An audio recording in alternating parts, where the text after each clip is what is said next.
नमो ओं विष्णुपादाय कृष्णप्रेष्ठाय भूतले श्रीमते जयपताकस्वामिन् इति नाम्ने नमाचार्यपादाय निताय कृपप्रदायिने गौरकथा दामदाय नगरग्रामतारिणे दीप आಯ್ತು ನೋಡಲ್ಲಿ.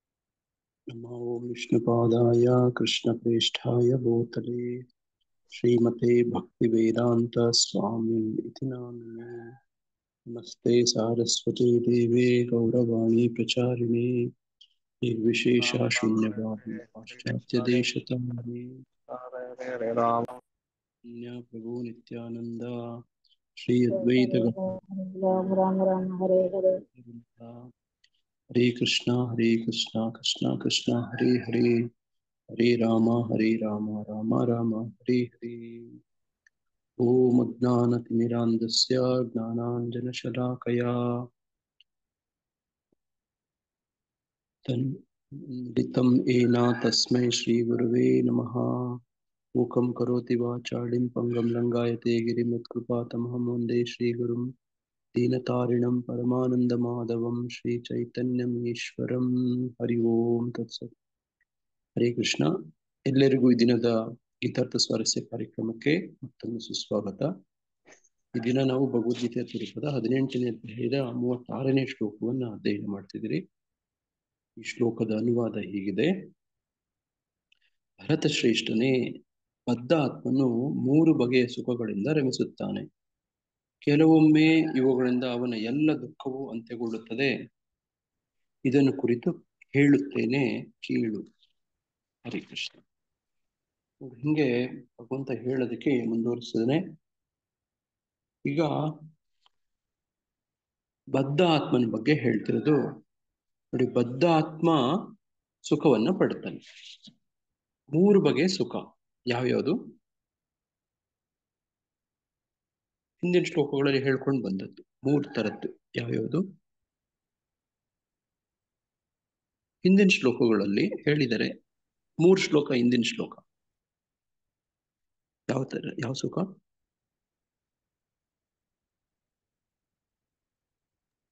ಹರೇ ಕೃಷ್ಣ. ಸಾತ್ವಿಕ, ರಾಜಸಿಕ, ತಾಮಸಿಕ ಪ್ರಭು. ಸಂಕಲ್ಪ ಮಾಡು. ಧರ್ಮ, ಆರ್ಥಿಕ, ಇಂದ್ರಿಯ.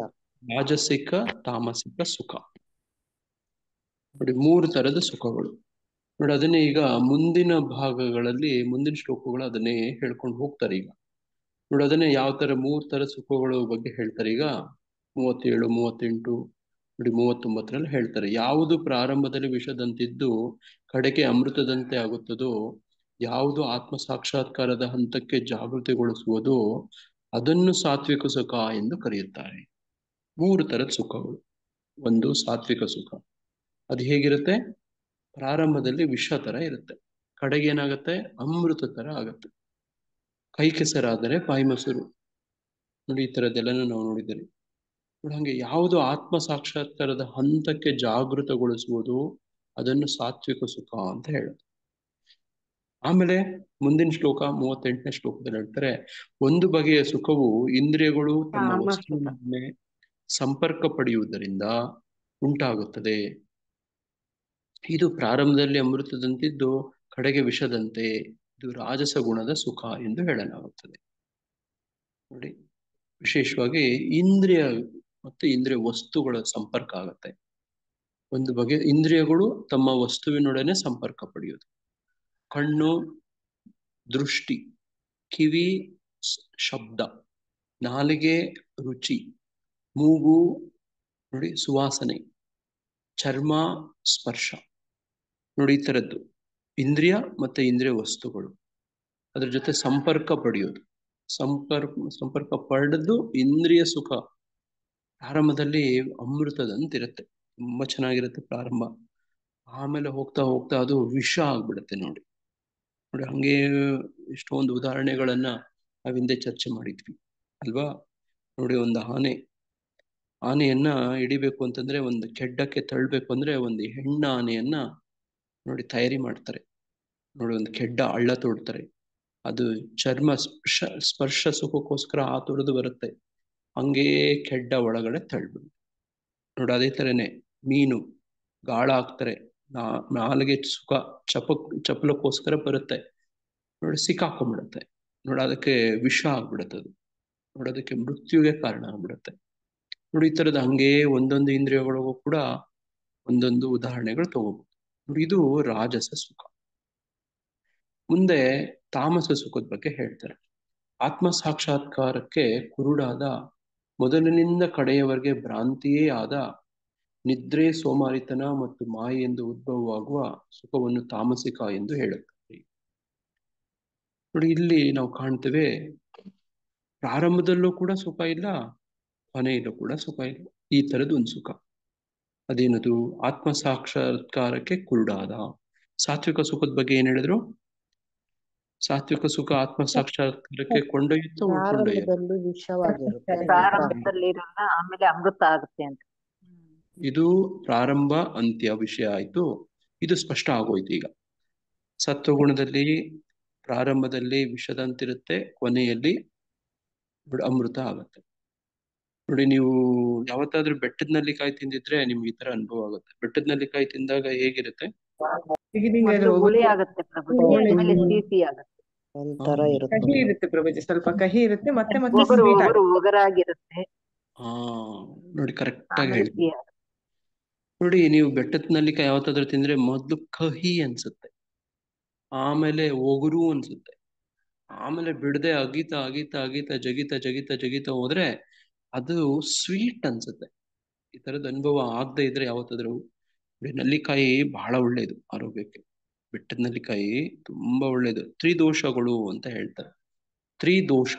ತ್ರಿದೋಷಗಳು ಅಂದ್ರೆ ವಾತ, ಪಿತ್ತ, ಕಫ, ಮೂರೂ ದೋಷಗಳನ್ನ ಕಳೆಯುವಂತ, ಹೋಗ್ಲಾಡ್ಸುವಂತ ಒಂದು ವಿಶೇಷ ಆಯುರ್ವೇದದ ಒಂದು ಔಷಧ, ಒಂದು ಪದಾರ್ಥ ಅಂತಂದ್ರೆ ಅದು ಬೆಟ್ಟದ ನೆಲ್ಲಿಕಾಯಿ. ಅದನ್ನೇ ನೀವು ಅನುಭವ ಪಡೆಯೋದು. ಅದನ್ನೇ ಕಹಿ, ಒಗರು, ಸಿಹಿ ಮೂರು ಹೆಂಗೆ ಕಾಣ್ತಿರೋ ಆ ತರ ನೋಡಿ. ತ್ರಿಫಲ ಚೂರ್ಣ ಅಂತ ಕೂಡ ಹೇಳ್ತಾರೆ. ಬೇರೆ ಬೇರೆ ಮೂರುಗಳನ್ನ ಹಾಕಿರ್ತಾರೆ ನೋಡಿ. ಬೇರೆ ಬೇರೆ ವಸ್ತುಗಳು, ಮೂರು ತರದ್ದು ವಾತ, ಪಿತ್ತ, ಕಫವನ್ನ ಟಾರ್ಗೆಟ್ ಮಾಡ್ತಾರೆ ನೋಡಿ. ಇಲ್ಲೂ ಕೂಡ ಸತ್ವ, ರಜೋ, ತಮೋ ಇವುಗಳಿಗೆ ಹಂಗೆ ಹೋಲಿಸೋದು ನೋಡಿ. ಪ್ರಾರಂಭದಲ್ಲಿ ಕಹಿ, ಅಂತ್ಯದಲ್ಲಿ ಸಿಹಿ ನೋಡಿ. ಇದು ಸತ್ವಗುಣ. ಇದು ಬಂಧನನೇ, ಇದು ಬಂಧನನೇ. ಆದ್ರೆ ಒಂದು ವಿಷಯ ಏನಾಗತ್ತೆ ಇಲ್ಲಂದ್ರೆ, ಜಾಗೃತಿ ಆಗತ್ತೆ. ಆತ್ಮ ಸಾಕ್ಷಾತ್ಕಾರದ ಹಂತಕ್ಕೆ ಜಾಗೃತಿಗೊಳಿಸುತ್ತೆ.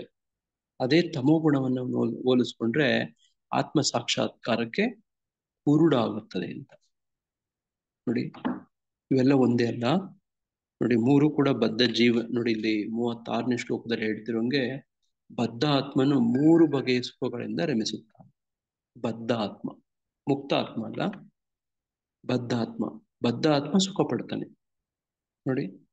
ಬದ್ಧ ಸ್ಥಿತಿಯಲ್ಲಿ ಸುಖ ಪಡೋದು ಯಾವುದು? ಮೂರು ಅಂತಂದ್ರೆ ನೋಡಿ, ಈ ತರ ಸತ್ವ, ರಜಸ್ಸು, ತಮಸ್ಸು, ಆ ಮೂರು ತರದೂ ಕೂಡ ಸುಖನೇ ಪಡೋದು ನೋಡಿ. ನಾವು ಹಿಂದೆ ಒಂದ್ಸತಿ ಚರ್ಚೆ ಮಾಡ್ತಿದ್ವಿ. ಯಾರೋ ಒಬ್ರು ಹಿರಿಯ ಭಕ್ತರು ಒಂದು ದೊಡ್ಡ ಸಮಾರಂಭದಲ್ಲಿ ಕೇಳಿದ್ರು, ನಿಮ್ಗೆ ಏನ್ ಬೇಕು ಕೊನೆಯಲ್ಲಿ ನೋಡಿ, ನೀವೆಲ್ಲ ಇಷ್ಟು ಸಾಧನೆ ಸಮಯ ಕೊಡ್ತಿದ್ದೀರಿ ನೋಡಿ, ನೀವು ಈ ತರ ಬದುಕು ಮಾಡ್ತಿದ್ದೀರಿ, ನಿಮ್ಗೆ ಏನ್ ಬೇಕು ಏನು ಅಂತ ಕೇಳಿದ್ರು. ನಿಮ್ಮ ಬದುಕಿನ ಉದ್ದೇಶ ಏನು? ಒಬ್ಬೊಬ್ರು ಒಂದೊಂದ್ ತರ ಹೇಳಿದ್ರು, ಏನೇನೋ ಹೇಳಿದ್ರು. ಅವ್ರು ಏನ್ ಹೇಳಿದ್ರು ಒಪ್ಲಿಲ್ಲ ನೋಡಿ. ಕೊನೆಯಲ್ಲಿ ಯಾರೋ ಒಬ್ಬ ಹೇಳ್ದ, ಸುಖ ಅಂತ ಹೇಳ್ದ. ಅದೇ ಕರೆಕ್ಟ್ ಆನ್ಸರ್ ಅಂತ ಹೇಳಿ ನೋಡಿ. ಹಿಂದೆ ನಾವು ಇದನ್ನ ತುಂಬಾ ಸರ್ತಿ ಚರ್ಚೆ ಮಾಡಿದೀವಿ. ಎಲ್ಲಾ ಜೀವಿಗಳು ಬಯಸೋದು ಸುಖವನ್ನ, ಆನಂದಮಯೋ ಅಭ್ಯಾಸ. ಅದನ್ನ ಒಬ್ಬೊಬ್ರು ಒಂದೊಂದು ರೀತಿಯಲ್ಲಿ, ಒಂದೊಂದು ವಸ್ತುಗಳಲ್ಲಿ ನೋಡಿ, ಬೇರೆ ಬೇರೆ ವಿಧಗಳಲ್ಲಿ ಆ ಸುಖವನ್ನ ಪಡೆಯಕ್ಕೆ ಪ್ರಯತ್ನ ಮಾಡ್ತೀವಿ. ನಾವ್ ಹಿಂದೆ ಚರ್ಚೆ ಮಾಡಿದ್ವಿ. ಹರೇ ಕೃಷ್ಣ ಮಹಾಮಂತ್ರ ಜಪಿಸೋದಕ್ಕೂ ಕೂಡ ಸುಖವನ್ನು ಪಡೆಯೋದಕ್ಕೋಸ್ಕರ ಜಪಿಸ್ತಾರೆ. ಜ್ಞಾಪಕ ಇದೆಯಾ? ಹಿಂದೆ ಚರ್ಚೆ ಮಾಡಿದ್ವಿ. ನಾಮ ಭೋಗಿಗಳು ಅಂತ ಹೇಳ್ತಾರೆ. ಜಪ ಮಾಡ್ತಾರೆ ನೋಡಿ, ಹರೇ ಕೃಷ್ಣ ಮಹಾಮಂತ್ರ ಜಪಿಸ್ತಾರೆ, ಅದರಿಂದ ಒಂಥರ ಆನಂದ ಬರುತ್ತೆ. ಅದನ್ನ ಎಂಜಾಯ್ ಮಾಡ್ತಾರೆ, ಆನಂದವನ್ನ ಎಂಜಾಯ್ ಮಾಡ್ತಾರೆ. ಇದು ಅತ್ಯುನ್ನತನ ಅಲ್ಲ ಹರಿನಾಮ ಇಲ್ಲ ಪ್ರಭುಜಿ, ಇಲ್ಲ. ಅಲ್ಲ ಪ್ರಭು, ಆತರ ಎಂಜಾಯ್ ಮಾಡ್ಕಾಗಿ ನಾವು ಜಪ ಮಾಡಬಾರ್ದು ಅಂತ ಹೇಳಿ. ನೋಡಿ, ಇದನ್ನ ಭಕ್ತಿ ವಿಕಾಸ್ ಸ್ವಾಮಿ ಮಹಾರಾಜರು ಪರಮ ಪೂಜ್ಯರು ಹೇಳ್ತಾರೆ, ನಾಮ ಭೋಗಿಗಳು ಅಂತ ಹೇಳ್ತಾರೆ. ನೋಡಿ, ಹಂಗೆ ಅದು ಒಂದು ಹಂತ. ಆದ್ರೆ ಐ ಆಮ್ ದ ಎಂಜಾಯರ್ ಅಂತ ಇರುತ್ತದೆ. ಆದ್ರೆ ಭಗವದ್ಗೀತೆ ಪ್ರಕಾರ ನೋಡಿ, ಭೋಕ್ತಾರಂ ಯಜ್ಞ ತಪಸಾಂ ಸರ್ವಲೋಕ ಮಹೇಶ್ವರಂ. ನೋಡಿ, ಸರ್ವಲೋಕ ಮಹೇಶ್ವರಂ ಕೃಷ್ಣನೇ ಭೋಕ್ತಾರ. ಎಲ್ಲ ತಪಸ್ಸು, ಎಲ್ಲ ಯಜ್ಞಗಳು ಎಲ್ಲ ಏನ್ ಮಾಡ್ತೀರ ಅದೆಲ್ಲ ಕೃಷ್ಣ. ನೋಡಿ, ಅದೇ ತರನೇ ಈ ವೃಂದಾವನ ಬ್ರಜವಾಸಿಗಳೆಲ್ಲ ಬದುಕಿದ್ದು. ಆ ಗೋಪಿಯರು, ಸಖಿಯರು, ನೋಡಿ ಗೋಪ ಬಾಲಕರು, ನೋಡಿ ಇವರೆಲ್ಲರೂ. ಹರಿ ಕೃಷ್ಣ. ನೋಡಿ ಹಿಂಗೆ ನೋಡಿ ಈ ತರದ ವ್ಯತ್ಯಾಸ ಆಗುತ್ತೆ. ಹರಿ ಕೃಷ್ಣ. ಒಂದ್ ನಿಮಿಷ ಹೋಲ್ಡ್ ಮಾಡಿ.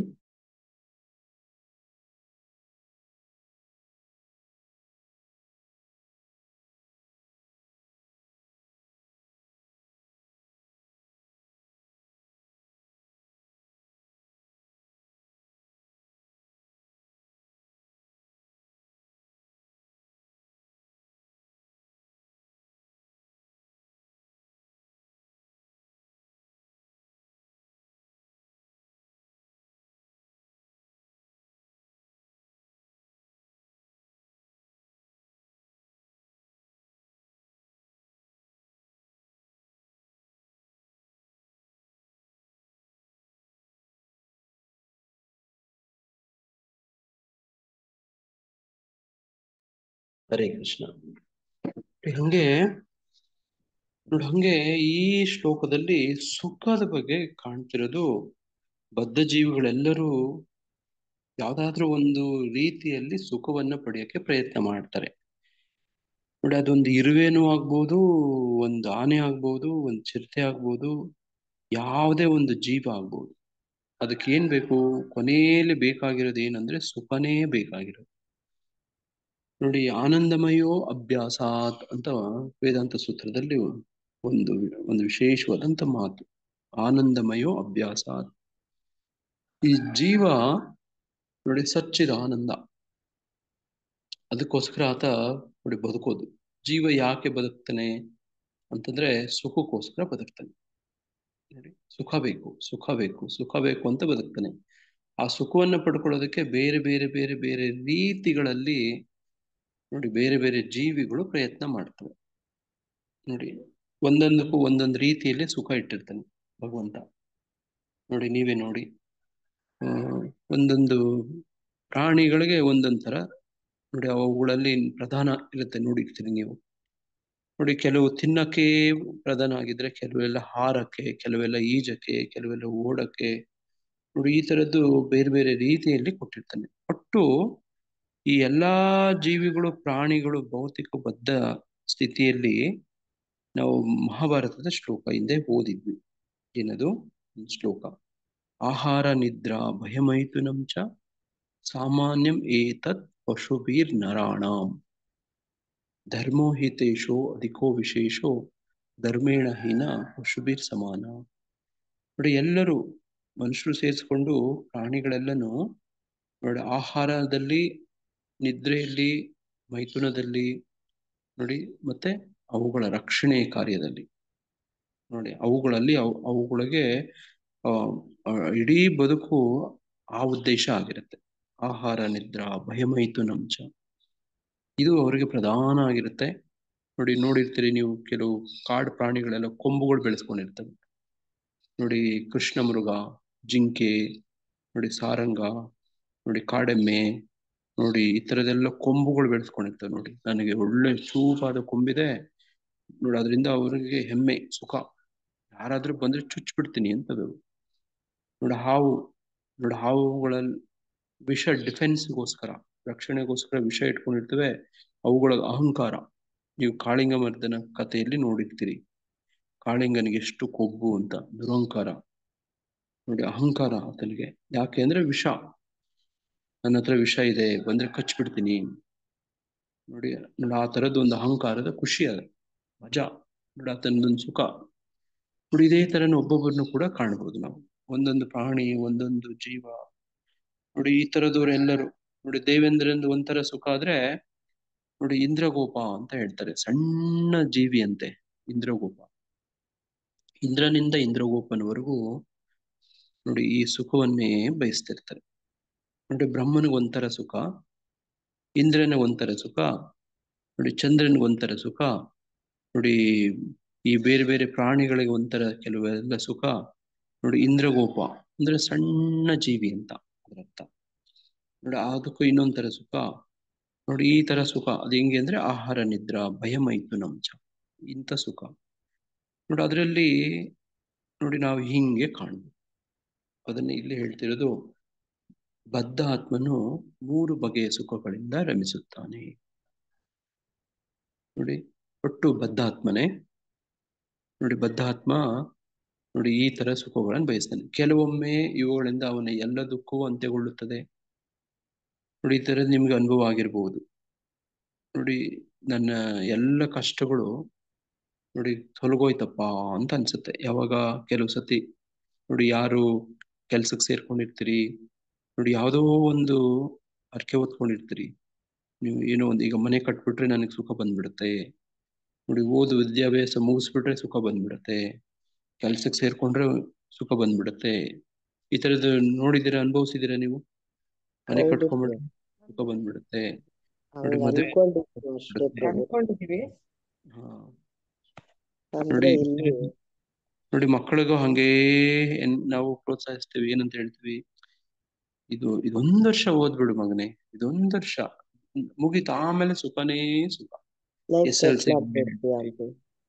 PUC ಹಂಗೆ ಹೇಳ್ತೀವಿ, ಆಮೇಲೆ ಗ್ರಾಜುಯೇಷನ್ ಹಂಗೆ ಹೇಳ್ತೀವಿ, ಆಮೇಲೆ ಪೋಸ್ಟ್ ಗ್ರಾಜುಯೇಷನ್ ಹಂಗೆ ಹೇಳ್ತೀವಿ, ಆಮೇಲೆ ಕೆಲಸ ಸಿಕ್ಕಾಗ ಹಂಗೆ ಹೇಳ್ತೀವಿ, ಆಮೇಲೆ ಮದುವೆ ಮಾದವಾಗ ಹೇಳ್ತೀವಿ, ಮನೆ ಕಟ್ಟಿದವಾಗ ಹೇಳ್ತೀವಿ, ಮಕ್ಕಳಾದ್ಮೇಲೆ ಹೇಳ್ತೀವಿ. ಅದು ಕೊನೆನೇ ಇಲ್ಲ. ಅವ್ರಿಗೆ ನೋಡಿ ಮದ್ವೆ ನಾವಂತ ಆದ್ಮೇಲೆ ಹೇಳ್ತೀವಿ, ಆತರ ನೋಡಿ ಹೇಳ್ಕೊಂಡೇ ಮಕ್ಕಳಾದ್ಮೇಲೆ ಅಂತೀವಿ. ನೋಡಿ ಹಿಂಗೆ ಕೆಲವೊಮ್ಮೆ ಅವುಗಳಿಂದ ಅವನ ಎಲ್ಲ ದುಃಖವೂ ಅಂತ್ಯಗೊಳ್ಳುತ್ತೆ ಅಂತ ಅಂದ್ಕೊಳ್ತೀರಿ ನಾವು. ನೋಡಿ ಅದು ಮರೀಚಿಕೆ ಆಗ್ಬಿಡುತ್ತೆ. ಮಿರಾಜ್, ಮರೀಚಿಕೆ. ಮರೀಚಿಕೆ ಅಂದ್ರೆ ಏನು? ಅಲ್ಲಿ ನೀರ್ ಇರೋ ಹಾಗೆ ಕಾಣಿಸುತ್ತೆ, ಬಟ್ ಅಲ್ಲಿ ನೀರ್ ಇರಲ್ಲ, ಇಲ್ಲಿ ಮರಳುಗಾಡನೆ ಪ್ರಭುಜಿ. ಮರಳುಗಾಡಲ್ಲಿ ನೀವು ತಾರ್ ರೋಡಲ್ಲಿ ಹೋಗ್ತಿದ್ರೇನು ಕೂಡ ಇದೇ ತರ ಕಾಣುತ್ತೆ. ಕಾಣಿಸುತ್ತೆ ಪ್ರಭುಜಿ. ಬಸ್ಸಲ್ಲಿ ಹೋಗುವಾಗ ಕಾಣಿಸುತ್ತೆ ಪ್ರಭುಜಿ, ಎಲ್ರಿಗೂ ಕಾಣಿಸುತ್ತೆ. ಬಸ್ಸಲ್ಲಿ ಹೋಗ್ಬೇಕಾದ್ರೆ ಬಿಸಿಲಿದ್ದಾಗ ನೋಡಿ ರೋಡ್ನ ನೋಡಿ ಅಲ್ಲೆಲ್ಲೋ ಮುಂದೆ ನೀರಿದ್ದಂಗೆ ಕಾಣುತ್ತೆ. ನೋಡಿ ಮರಳುಗಾಡು ಅಲ್ಲ, ನೋಡಿ ಅದರಲ್ಲಿ ಸೈನ್ಸ್ ಅಲ್ಲಿ ಹೇಳ್ತಾರೆ ರಿಫ್ರಾಕ್ಷನ್, ರಿಫ್ಲೆಕ್ಷನ್, ಫಿಸಿಕ್ಸ್ ಸೈನ್ಸ್ ಅಲ್ಲಿ ಹೇಳ್ತಾರೆ, ಅದಕ್ಕೆ ಎಕ್ಸ್ಪ್ಲನೇಷನ್ ಎಲ್ಲ ಕೊಡ್ತಾರೆ. ಇದು ಹಿಂಗೆ ಹಿಂಗೆ ಹಂಗೆ. ದುರ್ಯೋಧನಗೂ ಅದೇ ತರ ಆಗಿರುತ್ತಲ್ಲ ಪ್ರಭು. ಹಾ ನೋಡಿ ಹಂಗೆ ದುಃಖ ಅಂತ್ಯಗೊಳ್ಳುತ್ತೆ ಅಂತ ಅಂದ್ಕೊಳ್ತೀವಿ. ಆದ್ರೆ ಯಾರಾದ್ರೂ ಅಂತ್ಯ ನನಗೆ ದುಃಖ ಎಲ್ಲ ಹೋಯ್ತು ಅಂತ ಯಾರಾದ್ರೂ ಇದ್ರೆ ಸ್ವಲ್ಪ ಹೇಳಿ. ದುಃಖ ಸಂಪೂರ್ಣವಾಗಿ ದುಃಖ ಹೋಗಿ ಸುಖನೇ ಬಂದ್ಬಿಡ್ತು ಬದುಕಲ್ಲಿ ಅಂತ ಇದ್ರೆ ಯಾರಾದ್ರೂ ಹೇಳಿ. ಇದಂಗ ಆಗೋದಿಲ್ಲ. ಯಾಕೆ ಅಂದ್ರೆ ಮೊದ್ಲೇ ಹೇಳ್ಬಿಟ್ಟಿದ್ದಾರೆ ಬದ್ಧ ಆತ್ಮ ಅಂತ ಹೇಳ್ಬಿಟ್ಟಿದೆ. ನೋಡಿ ಜೈಲೊಳಗಡೆಯನ್ನು ಕೂಡ ಆ ಕೈದಿಗಳಿಗೆ ನೋಡಿ ಮನೋರಂಜನೆ ಕಾರ್ಯಕ್ರಮ ಇರುತ್ತೆ. ನೋಡಿ ಜೈಲೊಳಗಡೆನು ಕೂಡ ಮನೋರಂಜನೆ. ಬದ್ಧ ಸ್ಥಿತಿಯಲ್ಲೂ ಕೂಡ ಅವ್ರಿಗೆ ಪೋಸ್ಟ್ ಅಂಡ್ ಪೊಸಿಷನ್ಸ್ ಇರುತ್ತೆ, ಗೊತ್ತಾ? ನಿನ್ನೆ ನ್ಯೂಸ್ ಪೇಪರ್ ಅಲ್ಲಿ ಏನೋ ಒಂದು ದೊಡ್ಡ ಸುದ್ದಿ ಜೈಲ್ ಬಗ್ಗೆ ಯಾರಾದ್ರೂ ಓದಿದ್ರ? ಯಾರೋ ಒಬ್ಬ ನೋಡಿ ಅವನು ಬರ್ಡೇ ಸೆಲೆಬ್ರೇಟ್ ಮಾಡ್ಕೊಂಡಿದ್ದಾನೆ ಜೈಲಲ್ಲಿ. ಅದು ಸೋಷಿಯಲ್ ಮೀಡಿಯಾಗಳಲ್ಲೆಲ್ಲ ಬಂದ್ಬಿಟ್ಟಿದೆ. ಈಗ ಅದಕ್ಕೆ ಸಂಬಂಧಪಟ್ಟವ್ರು ಎಲ್ಲರ ಮೇಲೆ ಆಕ್ಷನ್. ನೋಡಿ ಅದೇ ತರ ಹಿಂದೆ ದರ್ಶನ್ಗೂ ಕೂಡ ನೋಡಿ ಇದೇ ತರ ಪಾರ್ಟಿ ಮಾಡ್ತಿದ್ದದ್ದು, ನೋಡಿ ಆತನು ಸುಖಭೋಗಗಳಲ್ಲಿದ್ದದ್ದು ಸೋಷಿಯಲ್ ಮೀಡಿಯಾದಲ್ಲಿ ಬಂದ್ಬಿಡ್ತು. ನೋಡಿ ಈಗ ಆತನ ಹೆಂಗಾಗ್ಬಿಡ್ತು ಅಂದ್ರೆ ಅವನಿಗೆ ಹಾಸಿಗೆ ತಾಲದಿನ ಕೂಡ ಕೊಡಲ್ಲ ಅನ್ನೋ ಮಟ್ಟಕ್ಕೆ. ನೋಡಿ ಈ ತರದ್ದು ಜೈಲುಗಳಲ್ಲಿ ನೀವು ಯಾರಾದ್ರೂ ಜೈಲಿಗೆ ಹೋಗಿ ಬಂದವರು ಮಾತಾಡಿದ್ರೆ ಅವ್ರು ಹೆಂಗಿರುತ್ತೆ ಅಂತ ನೋಡಿ. ಅದೊಂದು ರಾಜ್ಯಭಾರ ಇರುತ್ತಂತೆ, ಕಾರುಬಾರು ಅಂತಾರೆ ನೋಡ್ರಿ.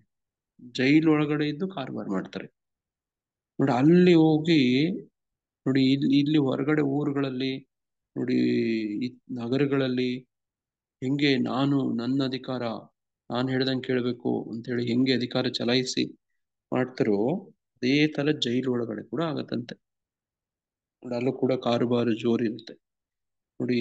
ಅಲ್ಲೂ ಕೂಡ ಅಧಿಕಾರ ನಡೆಸೋದು, ಹೊಡೆದಾಡೋದು, ಫಿಲಮ್ ಈ ತರ ನಲ್ಲಿ ನೋಡಿದ್ವಿ. ಗುಂಪುಗಾರಿಕೆ, ನೋಡಿ ಅಲ್ಲೂ ಕೂಡ ಡ್ರಗ್ಸು, ನೋಡಿ ಅಲ್ಲೂ ಕೂಡ ನೋಡಿ ಎಲ್ಲ ವಿಚಿತ್ರಗಳೆಲ್ಲ ಆಗ್ತವೆ ನೋಡಿ. ಈ ಥರದ್ದೆಲ್ಲನೂ ನೀವು ಕೇಳಿರಬಹುದು ನೋಡಿ. ಹಿಂಗೆ ಬದ್ಧ ಸ್ಥಿತಿಲೂ ಕೂಡ ನಾವಿರೋದೇ ಬದ್ಧ ಸ್ಥಿತಿ. ಆ ಬದ್ಧ ಸ್ಥಿತಿಯಲ್ಲಿ ನಮಗೆ ಸುಖವನ್ನ ಬಯಸ್ತೀವಿ ನೋಡಿ. ರಮಿಸುವುದು ನೋಡಿ, ರಮಿಸಕ್ಕೆ ಹೋಗ್ತೀವಿ, ಎಂಜಾಯ್ ಮಾಡ್ಬೇಕು ಅಂತ ಬಯಸ್ತೀವಿ ನೋಡಿ. ಅದರಲ್ಲಿ ಏನಾಗುತ್ತೆ ನೋಡಿ, ನಮಗೆ ದುಃಖ ಅಂತ್ಯಗೊಳ್ಳುತ್ತೆ ಅಂತ ಅಂದ್ಕೊಳ್ತೀವಿ. ಆದ್ರೆ ಯಾರಾದ್ರೂ ಯಾರೂ ಇಲ್ಲ ಇಲ್ಲಿ, ನನ್ನ ಅಂತ್ಯ ಆಗೋಯ್ತು, ನನಗೆ ಎಲ್ಲ ದುಃಖ ಎಲ್ಲ ಕೊನೆ ಆಗೋಯ್ತು ಅಂತ ಇರೋರು ಯಾರು ಇಲ್ಲ ನೋಡಿ. ಕೆಲವು ಸತಿ ಅನ್ಸುತ್ತೆ ಇದನ್ನ ಪ್ರಭುಪಾದರು ಹೆಂಗೆ ಹೇಳ್ತಾರೆ ಅಂದ್ರೆ, ಈ ಮೈ ಚರ್ಮ ತುರ್ಕೆ ಇರುತ್ತೆ ನೋಡಿ, ತುರ್ಕೆ ಇದ್ದಾಗ ನಿಮ್ಗೆ ಸಮಸ್ಯೆ ಅನ್ಸುತ್ತೆ, ಕೇರ್ಕೊಂಡಾಗ ಏನ್ ಅನ್ಸುತ್ತೆ? ಸುಖ ಅನ್ಸುತ್ತೆ. ಆ ದುಃಖದ ಕೊನೆ ಅನ್ಸುತ್ತೋ ಅನ್ಸಲ್ವೋ? ಅನ್ಸುತ್ತೆ ಅಲ್ವಾ? ಮೈ ಏನೋ ಕೆರ್ತಾ ಇರುತ್ತೆ, ನವೆ ಇರುತ್ತೆ, ಅದು ಕಷ್ಟ ದುಃಖ ಅನ್ಸುತ್ತೆ. ಕೆರ್ಕೊಂಡಾಗ ಆ ದುಃಖ ಕಡಿಮೆ ಆಯ್ತು, ಉಪಶಮನ ಆಯ್ತು, ಸುಖ ಸಿಕ್ತು ಅನ್ಸುತ್ತೆ. ಮತ್ತೆ ಅದು ನಿಂತೋಗ್ಬಿಡುತ್ತಾ? ನಿಂತೋಗ್ಬಿಡುತ್ತಾ ಚರ್ಮ ರೋಗ? ಇನ್ನು ಜಾಸ್ತಿ ಆಗುತ್ತೆ ಪ್ರಭು. ಇನ್ನು ಜಾಸ್ತಿ, ಇನ್ನು ಕೆರಿ ಅನ್ಸುತ್ತೆ, ಗಾಯ ಆಗ್ಬಿಡುತ್ತೆ. ಇನ್ನು ಕೆರಿತೀವಿ, ಇನ್ನು ಜಾಸ್ತಿ, ಇನ್ನು ಕೆರಿಬೇಕು ಅನ್ಸುತ್ತೆ ನೋಡಿ. ಆ ಕೇರ್ಕೊಂಡಾಗ ಸುಖ ಅನ್ಸುತ್ತೆ ನೋಡಿ, ನವೆ ಆದಾಗ ದುಃಖ ಅನ್ಸುತ್ತೆ, ಕೇರ್ಕೊಂಡಾಗ ಖುಷಿ ಆಗುತ್ತೆ, ಮಜಾ ಅನ್ಸುತ್ತೆ ನೋಡಿ. ಹಿಂಗೆ ಕೆರೆದು ಅದು ಹುಣ್ಣಾಗ್ಬಿಡುತ್ತೆ ನೋಡಿ. ಇದಕ್ಕೆ ಒಂದೇ ಪರಿಹಾರ ಏನು ಅಂತ ಪ್ರಭುಪಾದರು ಹೇಳ್ತಾರೆ ಅಂದ್ರೆ, ಪ್ರಾರಂಭ ಹಂತದಲ್ಲಿ ಆ ನವೆ ಬಂದಾಗ ಕೆರಿದೆ ತೊಡಕು ಅಂತ ಹೇಳುತ್ತೆ. ಇದು ಈ ಭೌತಿಕ ಪ್ರಪಂಚವನ್ನ ಪ್ರಭುಪಾದರು ಏನಕ್ಕೆ ಹೋಲಿಸ್ತಾರೆ ಅಂದ್ರೆ, ಚರ್ಮ ರೋಗಕ್ಕೆ ಹೋಲಿಸ್ತಾರೆ ನೋಡಿ. ನೀವು ಇಂದ್ರಿಯಗಳನ್ನ ಎಷ್ಟೇ ಅದಕ್ಕೆ ಸುಖ ಭೋಗಕ್ಕೆ ಅವಕಾಶ ಮಾಡಿಕೊಡಿ, ಅದಕ್ಕೆ ತಯಾರಿ ಮಾಡಿಕೊಡಿ, ವ್ಯವಸ್ಥೆ ಮಾಡಿಕೊಡಿ, ಅದು ಇನ್ನೂ ಜಾಸ್ತಿ ಆಗುತ್ತೆ. ಅವುಗಳ ಡಿಮ್ಯಾಂಡ್ ಇನ್ನೂ ಜಾಸ್ತಿ ಆಗುತ್ತೆ, ಇನ್ನೂ ಬೇಕು ಅನ್ಸುತ್ತೆ ನೋಡಿ. ಹಾವುಗಳು ಹಿಂಗೇನೆ ಅಂತೆ. ಹಾವುಗಳಿಗೆ ಎಷ್ಟು ಹಸಿವು ಇರುತ್ತಂದ್ರೆ, ಎಷ್ಟು ತಿಂದ್ರೇನು ಕೂಡ ಅವು ಸಮಾಧಾನ ಆಗಲ್ಲ ನೋಡಿ. ಹಸಿವು ತೋಳಕ್ಕೂ ಹಂಗೆ ಹೋಲಿಸ್ತಾರೆ, ತೋಳನ ಹೊಟ್ಟೆ ಅಂತ ಹೇಳ್ತಾರೆ ನೋಡಿ. ಹಂಗೆ ಆ ದುಃಖ ಏನೋ ಮುಗಿತು ಅಂತ ಅನ್ಸುತ್ತೆ, ಆದ್ರೆ ನೋಡಿ ಅದು ಹಂಗಿರೋದಿಲ್ಲ ನೋಡಿ. ಇಲ್ಲಿ ಹೇಳ್ತಾರೆ 5ನೇ ಅಧ್ಯಾಯದ 52ನೇ ಶ್ಲೋಕದಲ್ಲಿ, ಯಾರಾದ್ರೂ ಓದ್ತೀರಾ? 5ನೇ ಅಧ್ಯಾಯದ 22ನೇ ಶ್ಲೋಕ. ಹರೇ ಕೃಷ್ಣ ಪ್ರಭುಜಿ, ಓದ್ತೀನಿ ಪ್ರಭುಜಿ. ಯೇ ಹಿ ಸಂಸ್ಪರ್ಶಜಾ ಭೋಗ ದುಃಖ ಯೋನಾಯ ಏವತೆ ಆದ್ಯಾಂತವಂತ ಕೌಂತೆಯ ನಾತೇಷು ರಮತೆ ಬುಧಃ. ಅನುವಾದ: ಭೌತಿಕ ಇಂದ್ರಿಯಗಳ ಸಂಪರ್ಕ ಸುಖವು ದುಃಖಗಳ ಮೂಲವಾಗಿರುವುದರಿಂದ ವಿವೇಕಿಯಾದವನು ಅದರಲ್ಲಿ ತೊಡಗುವುದಿಲ್ಲ. ಕುಂತಿಪುತ್ರನೇ, ಇಂತಹ ಸುಖಗಳಿಗೆ ಆದಿಯೂ ಅಂತ್ಯವೂ ಉಂಟು. ಆದುದರಿಂದ ವಿವೇಕಿಯಾದವನು ಅವುಗಳಲ್ಲಿ ಸಂತೋಷ ಪಡುವುದಿಲ್ಲ. ಹರೇ ಕೃಷ್ಣ ಪ್ರಭುಜಿ. ಹರೇ ಕೃಷ್ಣ, ತುಂಬಾ ಧನ್ಯವಾದ ಮಾತಾಜಿ. ನೋಡ್ರಿ ಹಂಗೆ ಅದನ್ನ ಭಾವಾರ್ಥ ಹಂಗೆ ಓದಿ ಮೊದಲು ಕೇಳಿಸ್ಕೊಳ್ಳಿ, ಗಂಭೀರವಾಗಿ ಕೇಳಿಸ್ಕೊಳ್ಳಿ. ಐಹಿಕ ಇಂದ್ರಿಯ ಸುಖಗಳು ಐಹಿಕ ಇಂದ್ರಿಯಗಳ ಸಂಪರ್ಕದಿಂದ ಉಂಟಾಗುತ್ತವೆ. ಇವೆಲ್ಲ ಅಲ್ಪಕಾಲವಾದವು, ಏಕೆಂದರೆ ದೇಹವೇ ಅಲ್ಪಕಾಲವಾದದ್ದು. ಅಲ್ಪಕಾಲದಾದ ಯಾವುದರಲ್ಲಿಯೂ ಮುಕ್ತಾತ್ಮನಿಗೆ ಆಸಕ್ತಿ ಇಲ್ಲ. ಅಲೌಕಿಕವಾದ ಸುಖಗಳನ್ನು ಚೆನ್ನಾಗಿ ಬಲ್ಲ ಮುಕ್ತಾತ್ಮನು ಹುಸಿ ಸಂತೋಷವನ್ನು ಸವಿಯಲು ಒಪ್ಪುವುದಾದರೂ ಹೇಗೆ? ಪದ್ಮಪುರಾಣದಲ್ಲಿ ಹೀಗೆ ಹೇಳಿದೆ: ರಮಂತೆ ಯೋಗಿನೋಂತಂತೆ ಸತ್ಯ ನಂದೇ ಚಿದಾತ್ಮನಿ ಇತಿ ರಾಮ ಪಾದೇನಾಸೌ ಪರಂ ಬ್ರಹ್ಮವಿದೀಯತೆ. ಯೋಗಿಗಳು ಪರಮಸತ್ಯದಿಂದ ಅಮಿತವಾದ ದಿವ್ಯಾನಂದವನ್ನು ಪಡೆಯುತ್ತಾರೆ. ಆದುದರಿಂದ ಪರಮಸತ್ಯನಾದ ದೇವೋತ್ತಮ ಪುರುಷನಿಗೆ ರಾಮ ಎಂದು ಹೆಸರು. ಶ್ರೀಮದ್ ಭಾಗವತದಲ್ಲಿ ಸಹ 5.5.1 ಹೀಗೆ ಹೇಳಿದೆ: ನಾಯಂ ದೇಹೋ ದೇಹಭಜಂ ನೃಲೋಕೆ ಕಷ್ಟಾನ್ ಕಾಮಾನ್ ಅರ್ಹತೆ ವಿಡುಬ್ಜಾಂ ಯೇ ತಪೋ ದಿವ್ಯಂ ಪುತ್ರಕಾ ಯೇನ ಸತ್ವಂ ಶ್ರದ್ಧಾದ್ಯಸ್ಮಾದ್ ಬ್ರಹ್ಮ ಸೌಖ್ಯಂ ತ್ವಂತಂ. ನನ್ನ ಪ್ರೀತಿಯ ಪುತ್ರರೇ, ಈ ಮಾನವ ರೂಪದಲ್ಲಿರುವಾಗ ಇಂದ್ರಿಯ ಸಂತೋಷಕ್ಕಾಗಿ ಬಹಳ ಕಷ್ಟಪಡುವ ಅಗತ್ಯವಿಲ್ಲ. ಮಲಭಕ್ಷಕಗಳು, ಹಂದಿಗಳು ಇಂತಹ ಸುಖವನ್ನು ಅನುಭವಿಸುತ್ತವೆ. ಇದರ ಬದಲು ನೀವು ಈ ಜನ್ಮದಲ್ಲಿ ತಪಸ್ಸನ್ನು ಆಚರಿಸಬೇಕು. ಇದರಿಂದ ನಿಮ್ಮ ಅಸ್ತಿತ್ವವು ಪರಿಶುದ್ಧವಾಗುವುದು. ಇದರ ಫಲವಾಗಿ ನೀವು ಅನಂತವಾದ ದಿವ್ಯಾನಂದವನ್ನು ಸವಿಯುವಿರಿ. ಆದುದರಿಂದ ನಿಜವಾದ ಯೋಗಿಗಳಿಗೆ ಅಥವಾ ದ್ವಿಜನ್ನರಾದ ಆಧ್ಯಾತ್ಮಿಕವಾದಿಗಳಿಗೆ ಇಂದ್ರಿಯ ಸುಖಗಳ ಆಕರ್ಷಣೆ ಇರುವುದಿಲ್ಲ. ಈ ಇಂದ್ರಿಯ ಸುಖಗಳು ನಿರಂತರವಾದ ಐಹಿಕ ಅಸ್ತಿತ್ವಕ್ಕೆ ಕಾರಣವಾಗುತ್ತವೆ. ಮನುಷ್ಯನು ಐಹಿಕ ಸುಖಕ್ಕೆ ಅಂಟಿಕೊಂಡಷ್ಟು ಐಹಿಕ ದುಃಖಗಳಲ್ಲಿ ಸಿಕ್ಕಿಕೊಳ್ಳುತ್ತಾನೆ. ಹರೇ ಕೃಷ್ಣ ಪ್ರಭುಜಿ. ಹರೇ ಕೃಷ್ಣ. ನೋಡಿ, ತುಂಬಾ ಧನ್ಯವಾದ ಮಾತಾಜಿ. ನೋಡಿ, ಅದೇ ತರನೇ ಇಡೀ ಈ ಈ ಅಧ್ಯಾಯದ ಸುತ್ತಮುತ್ತ ಇದೇ ಚರ್ಚೆ ಬರುತ್ತೆ. ನೋಡಿ, ಮುಂದೆ 23ನೇ ಶ್ಲೋಕದಲ್ಲಿ 5ನೇ ಅಧ್ಯಾಯದಲ್ಲಿ ಹೇಳ್ತಾರೆ, ಈ ದೇಹವನ್ನು ಬಿಡೋದಕ್ಕೆ ಮೊದಲೇ ಐಹಿಕ ಇಂದ್ರಿಯಗಳ ವೇಗಗಳನ್ನು ಸಹಿಸಿಕೊಂಡು ಕಾಮಕ್ರೋಧಗಳ ಆವೇಗವನ್ನ ತಡೆಯಲು ಶಕ್ತನಾದ ಮನುಷ್ಯನು ಈ ಲೋಕದಲ್ಲಿ ಒಳ್ಳೆಯ ಸ್ಥಿತಿಯಲ್ಲಿ ಇರುತ್ತಾನೆ ಮತ್ತು ಸುಖಿಯಾಗಿರುತ್ತಾನೆ. ಯಾರು ಅಂತರ್ಯದಲ್ಲಿಯೇ ಸುಖ ಪಡುತ್ತಾನೋ, ಯಾರು ಅಂತರ್ಯದಲ್ಲಿಯೇ ಕ್ರಿಯಾಶೀಲನಾಗಿದ್ದು ಸಂತೋಷಿಸುತ್ತಾನೋ ಮತ್ತು ಯಾರ ಗುರಿಯು ಅಂತರ್ಮುಖಿಯಾಗಿದೆಯೋ ಅಂತಹವನು ವಾಸ್ತವವಾಗಿ ಪರಿಪೂರ್ಣ ಯೋಗಿ. ಆತನು ಪರಮನಲ್ಲಿ ಮುಕ್ತನು ಮತ್ತು ಕಟ್ಟ ಕಡೆಗೆ ಪರಮಪ್ರಭುವನ್ನು ಹೊಂದುತ್ತಾನೆ. ನೋಡಿ, ಹಾಗೆ ಯಾರು ಸಂದೇಹಗಳಿಂದ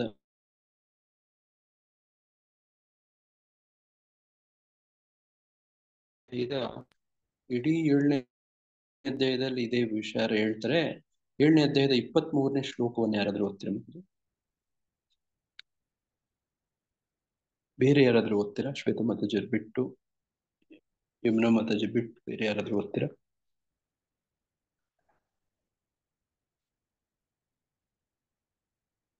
ಓದಕ್ ತಯಾರಿರ್ಬೇಕು. ನೀವೆಲ್ಲ ಭಗವದ್ಗೀತೆ ಪುಸ್ತಕ ಇಟ್ಕೊಂಡಿದ್ರೆ ಒಳ್ಳೇದು.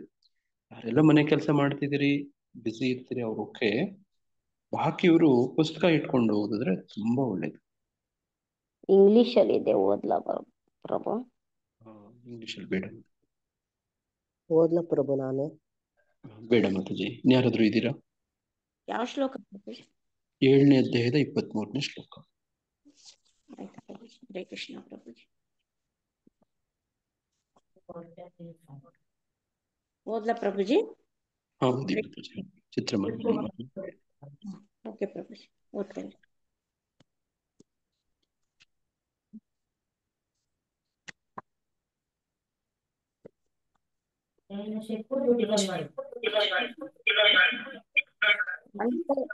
ಪ್ರಭುಜಿ ಓದ್ಲಾ ಪ್ರಭುಜಿ? ಹರೇ ಓದಿ ಓದಿ.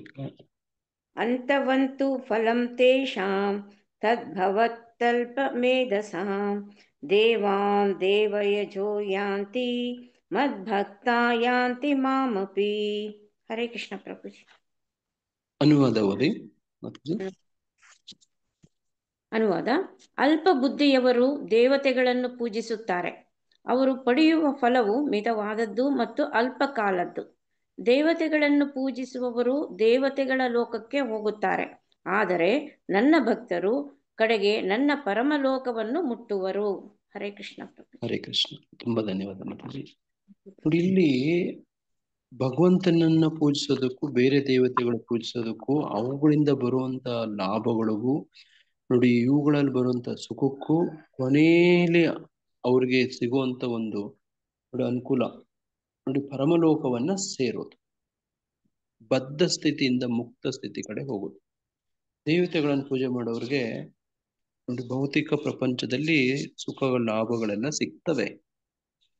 ನೋಡಿ, ಸುಖ ಲಾಭಗಳು ಸಿಗ್ತವೆ, ಆದ್ರೆ ಬದ್ಧ ಸ್ಥಿತಿಯಾಗೇ ಇರುತ್ತೆ, ಮುಕ್ತ ಆಗೋದಿಲ್ಲ. ಅದೇ ಪ್ರಯತ್ನವನ್ನ ಭಗವಂತ ಕೃಷ್ಣನ್ ಕಡೆ ಮಾಡಿದ್ರೆ ಅದರಿಂದ ಏನ್ ಪ್ರಯೋಜನ ಆಗತ್ತೆ? ನಮಗೆ ಮುಕ್ತಿ ಸಿಗುತ್ತೆ. ಭಗವಂತನ ಧಾಮ ಸಿಗುತ್ತೆ ಪ್ರಭು. ಭಗವಂತನ ನೋಡಿ ಧಾಮ ಸಿಗುತ್ತೆ, ಬದ್ಧ ಸ್ಥಿತಿಯಿಂದ ಮುಕ್ತ ಸ್ಥಿತಿ ಕಡೆ ಹೋಗ್ತೀವಿ. ನೋಡಿ, ಅಲ್ಲಿ ಭಗವಂತನ ಜೊತೆ ನೋಡಿ ನಾವು ಹಿಂದೆ ಚರ್ಚೆ ಮಾಡಿದ್ವಿ, ಸಾಲೋಕ್ಯ, ಸಾಮೀಪ್ಯ, ಸಾರೂಪ್ಯ, ಸಾರ್ಷ್ಟಿ, ನೋಡಿ ತರದೆಲ್ಲ ಸಿಗುತ್ತೆ. ಆದ್ರೆ ದಾಮೋದರಾಷ್ಟಕಮಲ್ಲಿ ಸತ್ಯವ್ರತ ಮುನಿಗಳು ಹಾಡ್ತಾರೆ. ಏನಂತ ಹೇಳ್ತಾರೆ? ಇವೆಲ್ಲ ಬೇಕು ಅಂತಾರೋ ಬೇಡ ಅಂತ ಹೇಳ್ತಾರೆ? ವರಂ ದೇವ ಮೋಕ್ಷಂ ನ ಮೋಕ್ಷಂ ವದೇವ ನ ಚಾನ್ಯಂ ಋಣೇಹಂ ವರೇಶ ಬೇಡ ಬುದ್ಧಿ ಅಂತಾರೆ. ಇದಂ ತೇ ವಪುರ್ನಾದ ಗೋಪಾಲ ಬಾಲಂ ಸದಾ ಮೇ ಮನಸ್ಯ ವೀರಾಸ್ತಂ ಕಿನನ್ನೇ. ಓದ್ಲ ಪ್ರಭು ಅದು ಅನುವಾದ? ಹೌದು. ಪ್ರಭು ಸಮಸ್ತ ವರಗಳನ್ನು ಅನುಗ್ರಹಿಸಲು ನೀನು ಸಮರ್ಥನಾಗಿದ್ದರೂ ನಾನು ಸಾಯುಜ್ಯ ಮೋಕ್ಷವನ್ನಾಗಲಿ ಅತ್ಯುನ್ನತವಾದ ನಿತ್ಯ ವೈಕುಂಠ ವಾಸವನ್ನಾಗಲಿ ಅಥವಾ ಭಕ್ತಿಯ 9 ಬಗೆಗಳಿಂದ ಪಡೆಯಬಹುದಾದ ಬೇರೆ ಯಾವುದೇ ವರವನ್ನಾಗಲಿ ಬೇಡುವುದಿಲ್ಲ. ಪ್ರಭುವೇ, ಬೃಂದಾವನದ ಬಾಲಗೋಪಾಲನ ನಿನ್ನ ಈ ದಿವ್ಯ ರೂಪವು ಸದಾ ನನ್ನ ಹೃದಯದಲ್ಲಿ ನೆಲೆಸಿರಲಿ ಎಂದಷ್ಟು ಮಾತ್ರ ಬೇಡುತ್ತೇನೆ. ಹಾಗಲ್ಲದೆ ಬೇರೆ ಯಾವ ವರದಿಂದ ನನಗೆ ಏನು ಪ್ರಯೋಜನ? ಹರೇ ಕೃಷ್ಣ ಪ್ರಭು. ಹರೇ ಕೃಷ್ಣ. ತುಂಬಾ ಧನ್ಯವಾದ ಮಾತಾಜಿ. ನೋಡಿ, ಹಿಂಗೆ ಭಕ್ತರಲ್ಲಿ ಬೇರೆ ಬೇರೆ ರೀತಿಗಳಲ್ಲಿ ನೋಡ್ಬೋದು. ನೋಡಿ, ಕೆಲವರು ಇಂದ್ರಿಯ ಭೋಗದಲ್ಲೇ ಮುಳುಗೋಗಿರ್ತಾರೆ. ಕೆಲವರು ಇಂದ್ರಿಯವನ್ನ ಮೀರಿ ಮನಸ್ಸಿನ ಆನಂದದ ಮೇಲೆ ಆನಂದವನ್ನ ಬಯಸ್ತಿರ್ತಾರೆ. ಕೆಲವರು ಆ ಮನಸ್ಸಿನ ಆನಂದಕ್ಕೋಸ್ಕರ ಇಂದ್ರಿಯ ಭೋಗಗಳನ್ನ ಬಲಿ ಕೊಡ್ತಾರೆ. ಇಂದ್ರಿಯ ಸುಖ ಭೋಗಗಳನ್ನು ತೊಡಗೋದಿಲ್ಲ. ಯಾಕೆಂದ್ರೆ ಅವ್ರಿಗೆ ಮನಸ್ಸಿನ ಆನಂದ ಬೇಕು, ಅದು ಉನ್ನತ. ಮನೋಲ್ಲಾಸದಲ್ಲಿ ತೇಲ್ತಿರ್ತಾರೆ, ಇಂದ್ರಿಯ ಸುಖದಿಂದ ಮೀರ್ತಾರೆ. ನೋಡಿ, ಅವ್ರನ್ನೇ ಸಂಗೀತಗಾರರು ನೋಡಿ, ಅವರು ಎಣ್ಣೆ ಪದಾರ್ಥಗಳೆಲ್ಲ ತಿನ್ನಲ್ಲ. ನೋಡಿ, ಇಂದ್ರಿಯ ಡಿಮ್ಯಾಂಡ್ ಮಾಡುತ್ತೆ. ನಾಲ್ಗೆ ಬೇಕು ಬೇಕು ಬೇಕು ಬೇಕು ಕರೆದಿರೋ ತಿಂಡಿ ಅನ್ಸುತ್ತೆ. ಆದ್ರೆ ಅವ್ರಿಗೆ ಸಂಗೀತ ಕಚೇರಿ ಇರುತ್ತೆ. ನೋಡಿ, ನಾಳೆ ನಾಟಕ ಕಾರ್ಯಕ್ರಮ ಇರುತ್ತೆ. ನೋಡಿ, ಎಲ್ಲೋ ಒಂದು ಹಾಡೋಂಥದ್ದು ಇರುತ್ತೆ. ಅದಕ್ಕೋಸ್ಕರ ಅವ್ರ ಕಂಠವನ್ನು ಸರಿಯಾಗಿ ಇಟ್ಕೋಬೇಕು ಪಾಪ. ಅಲ್ಲಿ ಹೋಗಿ ಹಾಡಿದಾಗ ಅವ್ರಿಗೆ ಮನೋಲ್ಲಾಸ ಆಗತ್ತೆ. ಅದಕ್ಕೋಸ್ಕರ ಇಂದ್ರಿಯಗಳ ಸುಖವನ್ನ ಬಲಿ ಕೊಡ್ತಾರೆ. ಸುಖ ಕೊಡೋದಿಲ್ಲ ಇಂದ್ರಿಯಗಳಿಗೆ, ಸ್ವಲ್ಪ ತಡ್ಕೊಳ್ತಾರೆ. ಇಂದ್ರಿಯಗಳ ಸುಖ ಕೊಡಲ್ಲ. ಹಂಗೆ ಮನಸ್ಸಿನ ಉಲ್ಲಾಸ. ಇನ್ನು ಅದನ್ನು ಮೀರಿ ನೋಡಿ, ಬುದ್ಧಿ ಸುಖ. ನೋಡಿ, ಈಗ ಫೈನಲ್ ಎಕ್ಸಾಮ್ ಇದೆ. ನೋಡಿ, India Pakistan final world cup match ನೋಡಿದ್ರೆ ಮನೋಲ್ಲಾಸ ಸಿಗುತ್ತೆ. ಆದ್ರೆ ಅವರ ಬುದ್ಧಿ ಅವ್ರಿಗೆ ಮುಖ್ಯ ಆಗಿರುತ್ತೆ. ನಾಳೆ ಪರೀಕ್ಷೆಯಲ್ಲಿ ಬರಿಬೇಕಲ್ವ, ಓದ್ಕೋಬೇಕಲ್ವಾ. ಅದಕ್ಕೆ ಎಕ್ಸಾಮ್ಸ್ನೆಲ್ಲ ಎಕ್ಸಾಮ್ನ ಪ್ರಮುಖತೆ ಕೊಡ್ತಾರೆ. ಕ್ರಿಕೆಟ್ ಮ್ಯಾಚ್ನ ತ್ಯಾಗ ಮಾಡ್ತಾರೆ, ಮನೋಲ್ಲಾಸವನ್ನ ತ್ಯಾಗ ಮಾಡ್ತಾರೆ. ನೋಡಿ, ಹಂಗೆ ಬುದ್ಧಿಗೆ ಪ್ರಾಮುಖ್ಯತೆ ಕೊಡ್ತಾರೆ. ನೋಡಿ, ಹಂಗೆ ಮುಂದೆ ಹೋದ್ರೆ ನೋಡಿ, ಅಹಂಕಾರದ ಸುಖ ಹೇಗೆ ಅಂದ್ರೆ ನೋಡಿ, ಅವ್ರು ಎಲ್ಲವನ್ನ ತ್ಯಾಗ ಮಾಡ್ತಾರೆ. ಕೆಲವರೆಲ್ಲ ಉಗುರುಗಳು ಉದ್ದಾಗಿ ಬೆಳೆಸ್ಕೊಂಡಿರ್ತಾರೆ, ಕೂದಲು ಜಡೆ ಬೆಳೆಸ್ಕೊಂಡಿರ್ತಾರೆ, ವರ್ಲ್ಡ್ ರೆಕಾರ್ಡ್ ಮಾಡ್ಕೋಬೇಕು ಅನ್ಕೊಂಡಿರ್ತಾರೆ. ಇಡೀ ಪ್ರಪಂಚದಲ್ಲೇ ನನ್ನ ಕೂದಲು ಉದ್ದದ ಕೂದಲು, ನನ್ನ ಉಗುರುಗಳು ಉದ್ದ ಉಗುರುಗಳು. ನೋಡಿ, ಅದಕ್ಕೋಸ್ಕರ ಅವ್ರು ಎಷ್ಟು ತಪಸ್ ಮಾಡ್ತಾರೆ ಗೊತ್ತಾ? ಆ ಕೂದಲುಗಳಿಗೆ ಎಣ್ಣೆ ಹಚ್ಕೊಂಡು, ಕೂದಲುಗಳು ಸರಿಯಾದ ಸಮಯಕ್ಕೆ ಬಾಚ್ಕೊಂಡು, ನೋಡಿ ಅದನ್ನ ನಾಜೂಕ್ ಮಾಡ್ಕೊಂಡು, ನೋಡಿ ಈ ತರ ಅವ್ರ ಇಂದ್ರಿಯಗಳಿಗೆ ಎಲ್ಲ ಕಷ್ಟ ಆಗ್ತಿರುತ್ತೆ. ಉದ್ದ ಕೂದಲು ಇಂದ್ರಿಯಗಳಿಗೆ ತುಂಬಾ ಸುಖ ಸಿಗತ್ತಾ? ಇಲ್ಲ, ತುಂಬಾ ಕಷ್ಟ ಅನ್ಸುತ್ತೆ. ನೋಡಿ, ಅವ್ರ ಮನಸ್ಸಿಗೂ ಕೂಡ ಕಷ್ಟ ಅನ್ಸುತ್ತೆ, ಬುದ್ಧಿಗೂ ಕೂಡ ಇದು ಏನಪ್ಪ ಇದು ಹುಚ್ಚುಚ್ಚು ಅನ್ಸುತ್ತೆ ಅಲ್ವಾ. ಆದ್ರೆ ಅವ್ರು ರೆಕಾರ್ಡ್ ಮಾಡ್ಬೇಕು, ನಾನೇ ಫಸ್ಟ್ ಅನ್ಸ್ಬೇಕು ಅಂತ ಇರುತ್ತೆ. ನೋಡ್ರಿ, ಹಿಂಗೆ ಬೇರೆ ಬೇರೆ ಹಂತಗಳಲ್ಲಿ ಸುಖ. ನೋಡಿ, ಇದನ್ನೆಲ್ಲ ಮೀರಿ ಆತ್ಮದ ಹಂತದಲ್ಲಿ ಸುಖ. ನೋಡಿ, ಅದನ್ನೇ ಇಲ್ಲಿ ಹೇಳ್ತಿದ್ದಾರೆ. ನೋಡಿ, ಆತ್ಮದ ಹಂತದ ಸುಖವನ್ನು ನೋಡಿ. ಆತ್ಮದ ಹಂತ ಸುಖದ ಬಗ್ಗೆ ನಾವು ನೋಡಿದ್ವಿ, ಜ್ಞಾಪಕ ಇದೆಯಾ? ನೋಡಿ, ಕೆಲವರು ಧ್ಯಾನ ಮಾಡ್ತಾ ಮಾಡ್ತಾ ಆತ್ಮದ ಹಂತವನ್ನ ಸುಖ ಈಗ ಓದಿದ್ವಲ್ವಾ, ರಮಂತೆ. ಅವ್ರ ಯೋಗಿಗಳು ಏನ್ ಮಾಡ್ತಾರೆ, ಈ ತಪಸ್ವಿಗಳು ಧ್ಯಾನ ಮಾಡ್ಕೊಂಡು ಕೂತ್ಕೋತಾರೆ. ಕಣ್ಣೀರ್ ಬರುತ್ತೆ, ಅವರಿಗೆ ಪರಮಾನಂದ ಸಿಗುತ್ತೆ. ನೋಡಿ, ಇಲ್ಲಿ ನಾನು ಏನು ಗೂಗಲ್ ಸರ್ಚ್ ಮಾಡ್ತೀನಿ ಅಂದ್ರೆ ಪರಮಾನಂದ ಅಂತ ಟೈಪ್ ಮಾಡ್ತೀನಿ. ನನಗೇನ್ ಬರುತ್ತೋ ಗೊತ್ತಿಲ್ಲ. ನೋಡಿ, ಪರಮಾನಂದ ಸೇಜಸ್ ಅಂತ ಕೊಡ್ತೀನಿ, ಯೋಗಿಗಳು ಅಂತ ಕೊಡ್ತೀನಿ. ನೋಡಿ, ಇವರು ಗೂಗಲ್ ಇಮೇಜ್ಗೆ ಹೋಗಿ ನೋಡೋಣ ಹೆಂಗಿರ್ತಾರೆ ಇವರೆಲ್ಲರೂ ಅಂತ. ನೋಡಿ ಇಲ್ಲಿ ನೋಡಿ, ಇವರೆಲ್ಲ ಯೋಗಿಗಳು ಏನು ಆನಂದವಾಗಿ ಇಲ್ಲಿ ಕಾಣ್ತಾರೋ ನೋಡಿ, ಆ ಪರಮಾನಂದ ಸ್ಟೇಜ್ಗೆ ಹೋಗಿ ಅಂತ ಹೇಳಿ ನೋಡಿ ಕಣ್ಣೀರ್ ಸುರಿಸ್ತಿರ್ತಾರೆ. ನೋಡಿ ನೋಡಿ ಆನಂದದಲ್ಲಿ ಕಣ್ಣೀರು, ಆನಂದ ಬಾಷ್ಪ ಅಂತ ಹೇಳ್ತಾರೆ. ನೋಡಿ ಆನಂದ ಬಾಷ್ಪ ಅಂದ್ರೆ ನೋಡಿ ನೋಡಿ ಅವ್ರಿಗೆ ಏನಾಗ್ತಿರತ್ತಂದ್ರೆ ನೋಡಿ ಅವ್ರಿಗೆ ಸುಖ ಸಿಗ್ತಾ ಇರುತ್ತೆ, ಆನಂದ ಬಾಷ್ಪ ಬರ್ತಾ ಇರುತ್ತೆ. ನೋಡಿ ಕಣ್ಣೀರ್ ಸುರಿಸ್ತಿರ್ತಾರೆ. ಮೊನ್ನೆ ನೋಡಿದ್ವಿ, ಜ್ಞಾಪಕ ಇದೆಯಾ? ಹೌದು ಪ್ರಭುಜಿ, ನೋಡಿದ್ವಿ ಪ್ರಭುಜಿ, ನೋಡಿದ್ವಿ ಅವತ್ತು. ನೋಡ್ರಿ ಈ ತಪಸ್ವಿ ಯೋಗಿ ಆನಂದದಲ್ಲಿದ್ದಾನೆ. ನೋಡಿ ನೋಡಿ ಹಂಗೆ ಆನಂದ ಬಾಷ್ಪ ಅಂತಂದ್ರೆ ಹಂಗೆ ನೋಡಿ. ಈ ಸದ್ಗುರು ಅಂತ ಕೊಡ್ತೇನೆ.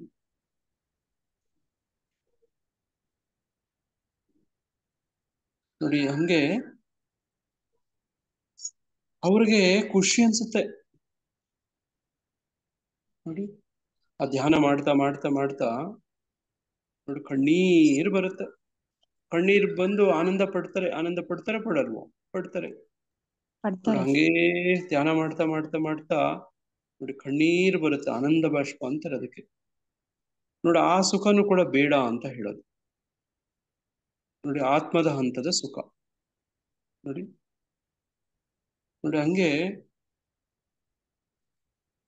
ಆತ್ಮದ ಹಂತದ ಸುಖದಲ್ಲಿ ಧ್ಯಾನ ಮಾಡ್ತಾ ಕಣ್ಣೀರು ಸುರಿಸ್ತಾರೆ ಪಾಪ.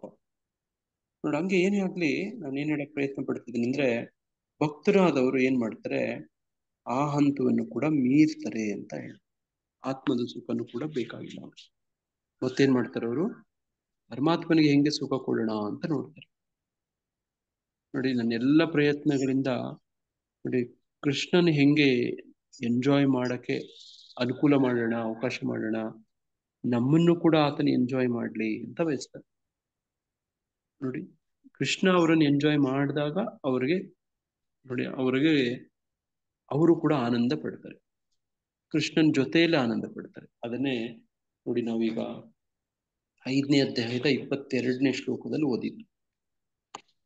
5ನೇ ಅಧ್ಯಾಯದ 22ನೇ ಶ್ಲೋಕದ ಭಾವಾರ್ಥದಲ್ಲಿ ಪ್ರಭುಪಾದರು ಹೇಳ್ತಾರೆ, ಭಾವಾರ್ಥದಲ್ಲಿ ಬರ್ತಾರೆ, ರಮಂತೆ ಯೋಗಿನೋ ಅನಂತೆ ಸತ್ಯಾನಂದೇ ಚಿದಾತ್ಮನಿ ಇತಿ ರಾಮಪದೇ ನಾನ್ಸೌ ಪರಂ ಬ್ರಹ್ಮ ದಿಬೀಯತೆ. ಯೋಗಿಗಳು ಪರಮಸತ್ಯದಿಂದ ಅಮಿತವಾದ ದಿವ್ಯಾನಂದವನ್ನು ಪಡೆಯುತ್ತಾರೆ.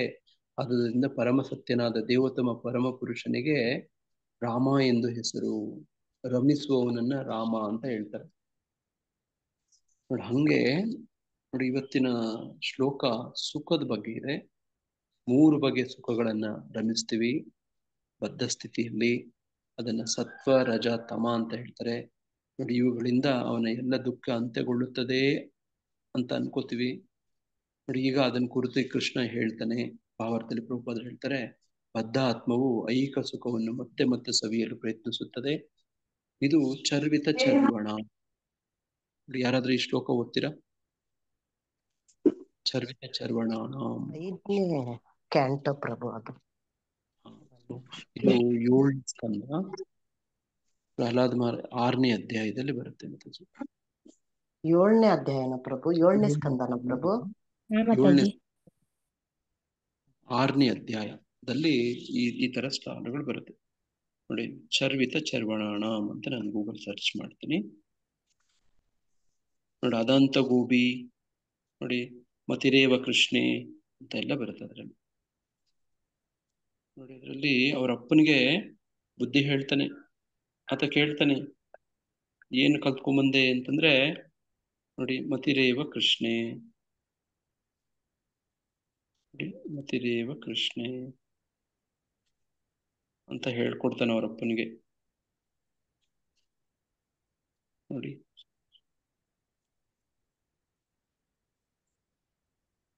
ಏಳನೇ ಸ್ಕಂದದ 5ನೇ ಅಧ್ಯಾಯದ 30ನೇ ಶ್ಲೋಕ. ಹೌದು ಪ್ರಭು.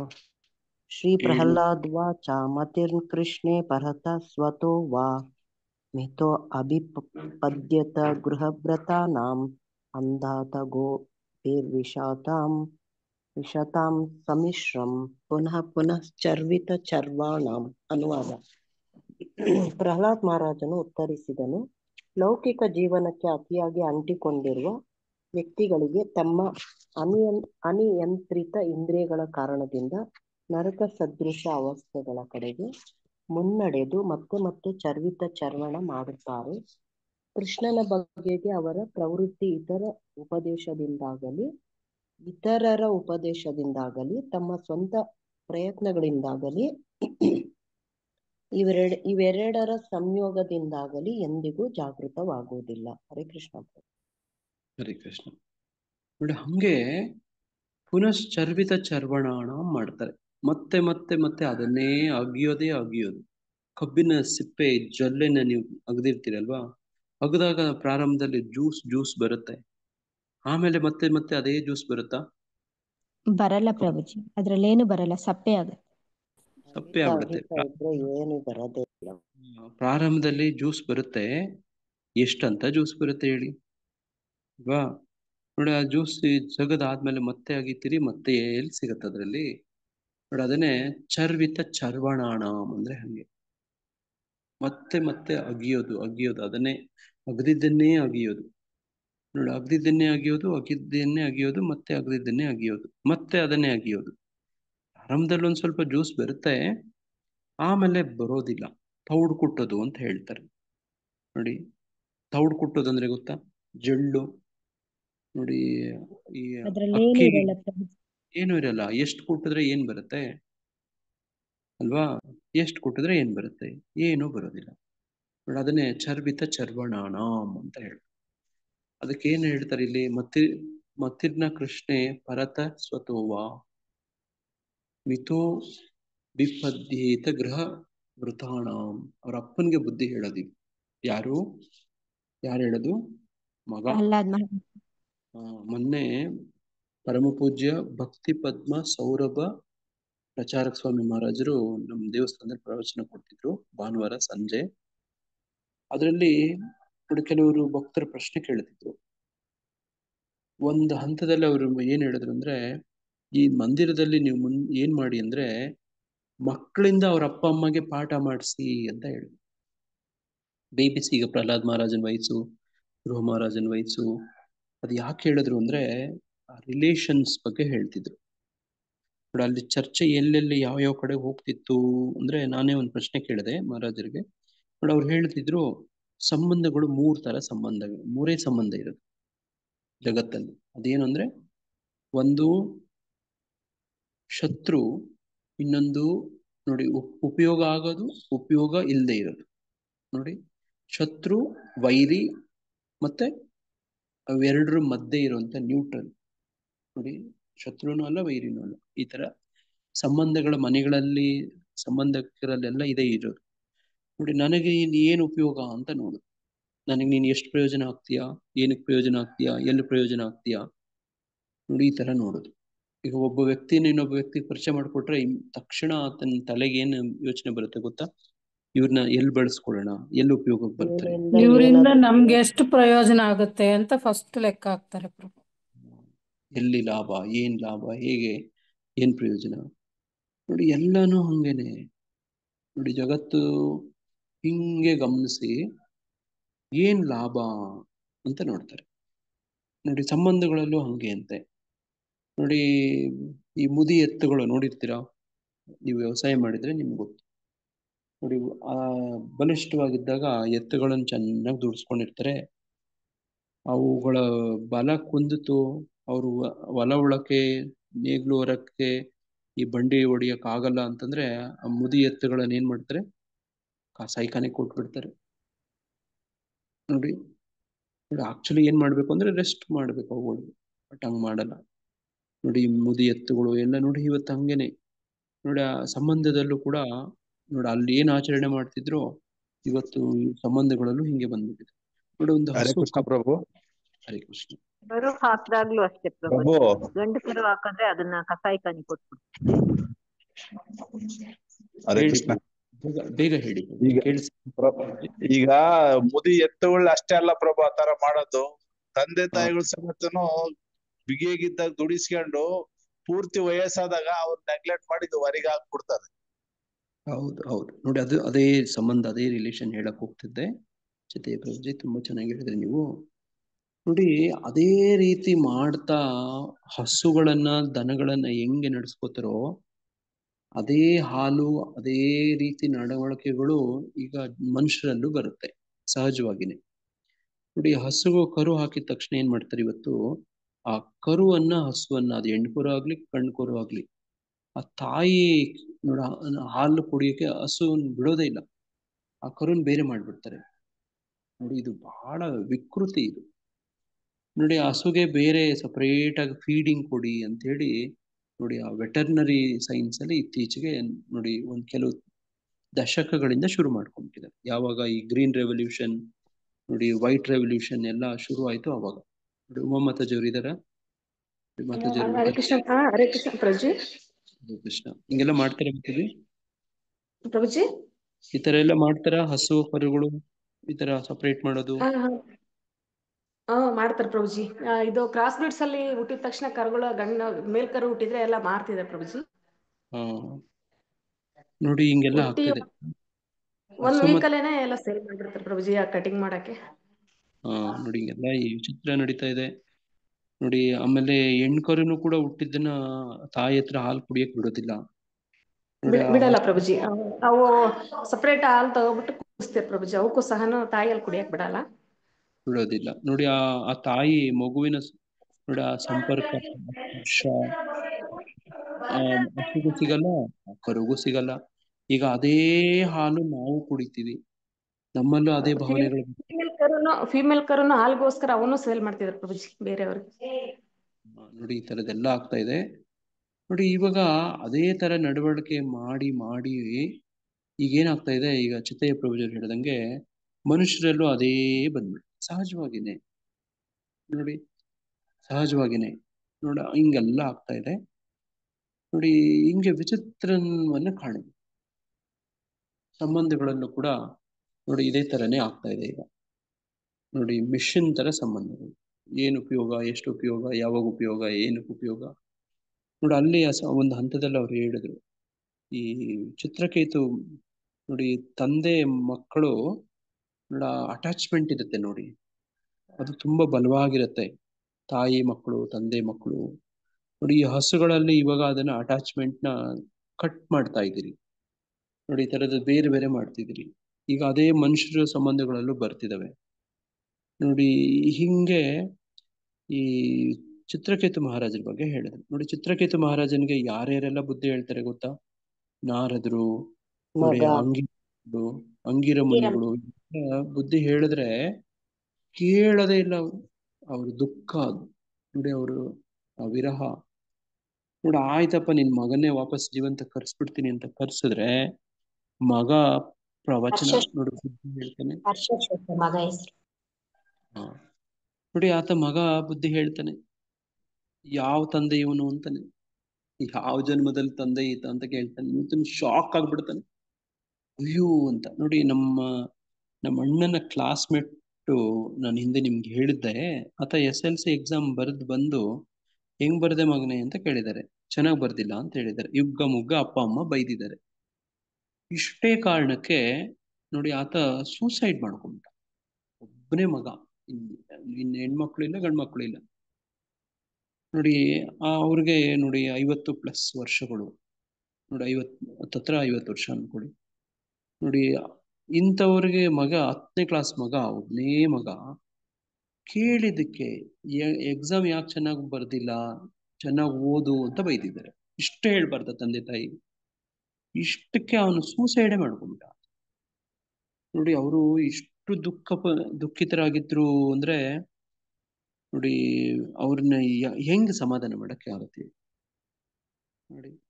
ಇನ್ನು ಬೇರೆ ಯಾವ ಮಕ್ಕಳು ಇಲ್ಲ, ಅವ್ರ ಭವಿಷ್ಯ ಹೆಂಗೆ ನೋಡಿ, ಅವ್ರಿಗೂ ವಯಸ್ಸಾಯ್ತು ನೋಡಿ. ಈ ತರದ ಒಂದು ಸ್ಥಿತಿ ಅವ್ರಿಗೆ ಹೆಂಗೆ ಯಾರು ಹೇಳಿದ್ರೇನು ಸಮಾಧಾನ ಆಗ್ತಿರ್ಲಿಲ್ಲ ನೋಡಿ. ನಾನು ಶ್ರೀಮದ್ ಭಾಗವತದ 6ನೇ ಸ್ಕಂದವನ್ನ ಎತ್ಕೊಂಡು ಹೋದೆ.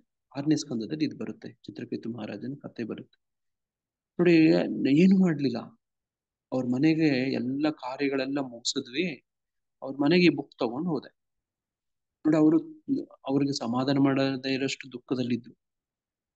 ನಾನು ಆ ಶ್ರೀಮದ್ ಭಾಗವತ 6ನೇ ಸ್ಕಂದ ಚಿತ್ರಕೇತು ಮಹಾರಾಜನ ಕತೆ ಬರುತ್ತೆ ನೋಡಿ. ಅದನ್ನು ಶ್ಲೋಕ ಬೈ ಶ್ಲೋಕ ಪ್ರಭುಪಾದರ ಅನುವಾದಗಳನ್ನೇ ಓದ್ಕೊಂಡು ಹೋದೆ.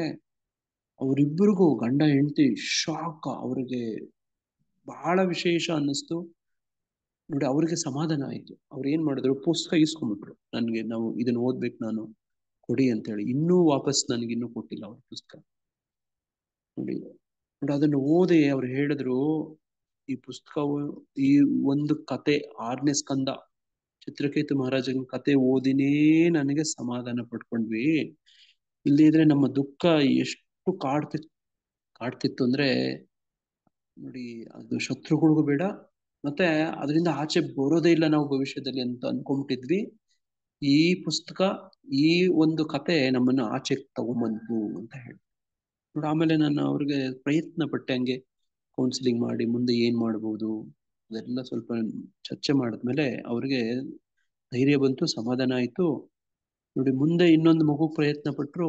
ಈಗ ಮಗುಗೆ 1.5 ವರ್ಷ, ಇನ್ನೊಂದು ಮಗು, ಆತನೇ ಮತ್ತೆ ಹುಟ್ಟಿದಾನೆ ಅಂತ ಹೇಳಿ ಅವರು ನೋಡಿ. ಈಗ 1.5 ವರ್ಷ ಆಯ್ತು ಈಗ ನೋಡಿ ಮಗು ನೋಡಿ. ಈ ತರದ್ದು ನೋಡಿ ಕಣ್ಣಾರೆ ಒಂದು ಘಟನೆ. ಭಾಗವತ ನೋಡಿ ಚಿತ್ರಕೇತು ಮಹಾರಾಜನ ಕತೆ ನೋಡಿ, ಆ ದುಃಖದಿಂದ ಆಚೆ ಬಂದು ನೋಡಿ ಅವ್ರ ಬದುಕೇ ಮತ್ತೊಂದು ಹೊಸ ಬದುಕು ನೋಡಿ. ಆ ತರದ್ದು ಒಂದು ಅನುಭವ ಆಯ್ತು ನೋಡಿ. ಹಂಗೆ ಜಗತ್ತಲ್ಲಿ ಈ ತರದ್ದನ್ನ ಹಲವಾರು ನೋಡಿ ವಿಶೇಷ ವಿಚಿತ್ರಗಳನ್ನು ಕಾಣ್ಬೋದು ನೋಡಿ. ಹಂಗೆ ಅವ್ರ ಮಹಾರಾಜ ಏನ್ ಹೇಳಿದ್ರೆ ಅಂದ್ರೆ, ಮಕ್ಕಳ ಕೈಯಲ್ಲಿ ತಂದೆ ತಾಯಿಗಳಿಗೆ ಪಾಠ ಮಾಡಿಸಿ, ಪ್ರವಚನ ಕೊಡಿಸಿ. ಏನಂತ ಅಂದ್ರೆ, ಚಿತ್ರಕೇತು ಮಹಾರಾಜನ ಮಗ ಮಾತಾಡ್ದ ನೋಡ್ರಿ, ಅರ್ಥ ಆಗ್ತಿದೇನೋ ಹೇಳೋದು? ಚಿತ್ರಕೇತು ಹೆಂಗೆ ಹೇಳದ್ನೋ ಮಕ್ಕಳು ಅವ್ರ ಅಪ್ಪ ಅಮ್ಮಗೆ ಹೇಳ್ಬೇಕಂತ. ನೀವು ಯಾವ ಜನ್ಮದ ತಂದೆ ತಾಯಿ, ನೀವು ಆತ್ಮ, ನಾನು ಕೃಷ್ಣನ ಅಂಶ, ನೀವು ಕೃಷ್ಣನ ಅಂಶ, ನಾವು ಕೃಷ್ಣನ ಅಂಶ ನೋಡಿ. ಈ ತರ ತತ್ವವನ್ನ ಮಕ್ಕಳು ಅಪ್ಪ ಅಮ್ಮಗೆ ಹೇಳ್ಕೊಡ್ಬೇಕಂತ ನೋಡಿ. ಆವಾಗ ತಂದೆ ತಾಯಿಗೆ ಸ್ವಲ್ಪ ಏನಾದ್ರು ತಿಳುವಳಿಕೆ ಅರಿವು. ಇಲ್ಲಿದ್ರೆ ಆ ಅಟ್ಯಾಚ್ಮೆಂಟ್ ಯಾವ ಮಟ್ಟಕ್ಕೆ ಇರುತ್ತೆ ಅಂದ್ರೆ, ನಾವು ಕೈಲಾಸ್ ಕಥೆಯಲ್ಲಿ ಓದಿದ್ವಲ್ವಾ, ಕೈಲಾಸದಲ್ಲಿ ಏನಾಗುತ್ತೆ ಕೈಲಾಸ್ ಕಥೆಯಲ್ಲಿ? ಅವನು ಬಾಳ ಇದ್ ಮಾಡ್ತಾನೆ ಪ್ರಭುಜಿ. ನಾರದ ಮುನಿಗಳು ಕರೀತಿರ್ತಾರೆ, ಬಾ ಅಪ್ಪ ಹೋಗೋಣ ಭಗವಂತ ನಿಮ್ಗೆ. ಆದ್ರೂ ಹೋಗಲ್ಲ ಪ್ರಭುಜಿ. ಇಲ್ಲ ನನ್ಗೆ ಸ್ವಲ್ಪ ಮಕ್ಳಿದಾರೆ, ಮದ್ವೆ ಮಾಡ್ತೀನಿ, ಅವ್ರ ಮೊಮ್ಮಕ್ಳು ನೋಡ್ಕೊಂತೀನಿ, ಅವ್ರಿಗೇನು ಗೊತ್ತಾಗಲ್ಲ, ಹೊಲ ನೋಡ್ಕೊಂತೀನಿ, ಅದೇ ತರ ಇರ್ತಾನೆ ಪ್ರಭುಜಿ. ಅವ್ನ್ ಲಾಸ್ಟ್ಗೆ ಆಮೇಲೆ ಹಾವಾಗ್ತಾನೆ. ರೈತ ಇದು ಹೊಲನಲ್ಲಿ ಮನೆಯಲ್ಲಿ ನಾಯಾಗಿ ಇರ್ತಾನೆ, ಆಮೇಲೆ ಹೊಲದಲ್ಲಿ ನಾನು ನೋಡ್ಕೊಳ್ಬೇಕು ಹೊಲ ಅಂತ ಹೊಲದಲ್ಲಿ ಹಾವಾಗಿ ಇರ್ತಾರೆ ನೋಡಿ. ಅವ್ರ ಮಕ್ಕಳನ್ನೇ ಕರೆಸಿ ಅವ್ರ ಮಕ್ಕಳಿಂದನೇ ಮೊಮ್ಮಕ್ಕಳಿಂದನೇ ಬಡ್ಗಿ ತಗೊಂಡ್ ಬಡಿಸಿದಾಗ ಅವನಿಗೆ ಬುದ್ಧಿ ಬರುತ್ತೆ ಬರಲ್ವ? ಬರುತ್ತೆ ಪ್ರಭುಜಿ, ಬರುತ್ತೆ ನೋಡಿ. ಮಕ್ಕಳು ಮೊಮ್ಮಕ್ಕಳು ಬಡ್ಗಿ ತಗೊಂಬಂದ್ ಬಡ್ದಾಗ ನೋಡಿ ಆವಾಗ ಬುದ್ಧಿ ಬರುತ್ತೆ ಕೈಲಾಸ್ಗೆ ನೋಡಿ. ಹಿಂಗಿರುತ್ತೆ ನಾವು ಕೂಡ ನೋಡಿ. ಇದನ್ನೇ ಹೇಳೋದು ನೋಡಿ, ಮಕ್ಕಳು ಮೊಮ್ಮಕ್ಕಳಿಂದ ಇವ್ರಿಗೆ ಪ್ರವಚನ ಕೊಡಿಸ್ಬೇಕು ಅಂತ ಹೇಳಿದ್ರು ಅವ್ರು ನೋಡಿ. ಹಂಗೆ ಈ ಶ್ಲೋಕದಲ್ಲಿ ಕಾಣ್ತೀವಿ, ಬದ್ಧ ಆತ್ಮನು 3 ಬಗೆಯ ಸುಖಗಳಿಂದ ರಮಿಸುತ್ತಾನೆ, ಕೆಲವೊಮ್ಮೆ ಇವುಗಳಿಂದ ಅವನ ಎಲ್ಲ ದುಃಖವು ಅಂತ್ಯಗೊಳ್ಳುತ್ತದೆ. ಇದನ್ನು ಕುರಿತು ಹೇಳುತ್ತೇನೆ ಕೇಳು. ಬದ್ಧ ಆತ್ಮವು ಐಹಿಕ ಸುಖವನ್ನು ಮತ್ತೆ ಮತ್ತೆ ಸವಿಯಲು ಪ್ರಯತ್ನಿಸುತ್ತದೆ. ಇದು ಚರ್ವಿತ ಚರ್ವಣ ನೋಡಿ. ಪ್ರಹ್ಲಾದ್ ಮಹಾರಾಜ ಅವ್ರ ಅಪ್ಪನಿಗೆ ಬುದ್ಧಿ ಹೇಳ್ತಾನೆ ನೋಡಿ. ಚಿತ್ರಕೇತು ಮಹಾರಾಜನ ಮಗ ಚಿತ್ರಕೇತುಗೆ ಬುದ್ಧಿ ಹೇಳ್ತಾನೆ ನೋಡಿ. ಕೈಲಾಸ್ ಕಥೆಯಲ್ಲಿ ಮಕ್ಕಳು ಬಡ್ಗಿ ತಗೊಂಬಂದ್ ಬಡ್ದು ಬುದ್ಧಿ ಕಲಿಸ್ತಾರೆ ನೋಡಿ. ಈ ತರದ ಹಲವಾರು ಉದಾಹರಣೆಗಳು ಕಾಣಬಹುದು ನೋಡಿ. ಯಾಕೆ ಕೆಲವು ಸತಿ ಮನೆಗಳಲ್ಲಿ ಮಕ್ಕಳು ಮೊಮ್ಮಕ್ಕಳಿಗೂ ತಂದೆ ತಾಯಿಗಳಿಗೂ ನೋಡಿ ಇದೆಲ್ಲ ನೋಡಿ ಒಂಥರ ಹಿಂಗಾಗ್ಬಿಡುತ್ತೆ ನೋಡಿ. ಈ ತರದ್ದು ಅವ್ರ ಬುದ್ಧಿ ಕಲೀಲಿ ಅಂತ ಹೇಳಿ ಭಗವಂತ ಈ ತರದ್ ಅರೇಂಜ್ ಮಾಡಿರ್ತಾನೆ ನೋಡಿ. ಒಬ್ಬ ಸೊಸೆಗೆ ಅತ್ಯಂತ ಕೆಟ್ಟ ನೋಡಿ ಅತ್ತೆ ಸಿಕ್ಕಿರ್ತಾಳೆ, ಕೆಟ್ಟ ಅತ್ತೆಗೆ ಒಬ್ಬ ಕೆಟ್ಟ ಸೊಸೆ ಸಿಕ್ಕಿರ್ತಾಳೆ, ನೋಡಿರ್ತೀರಾ?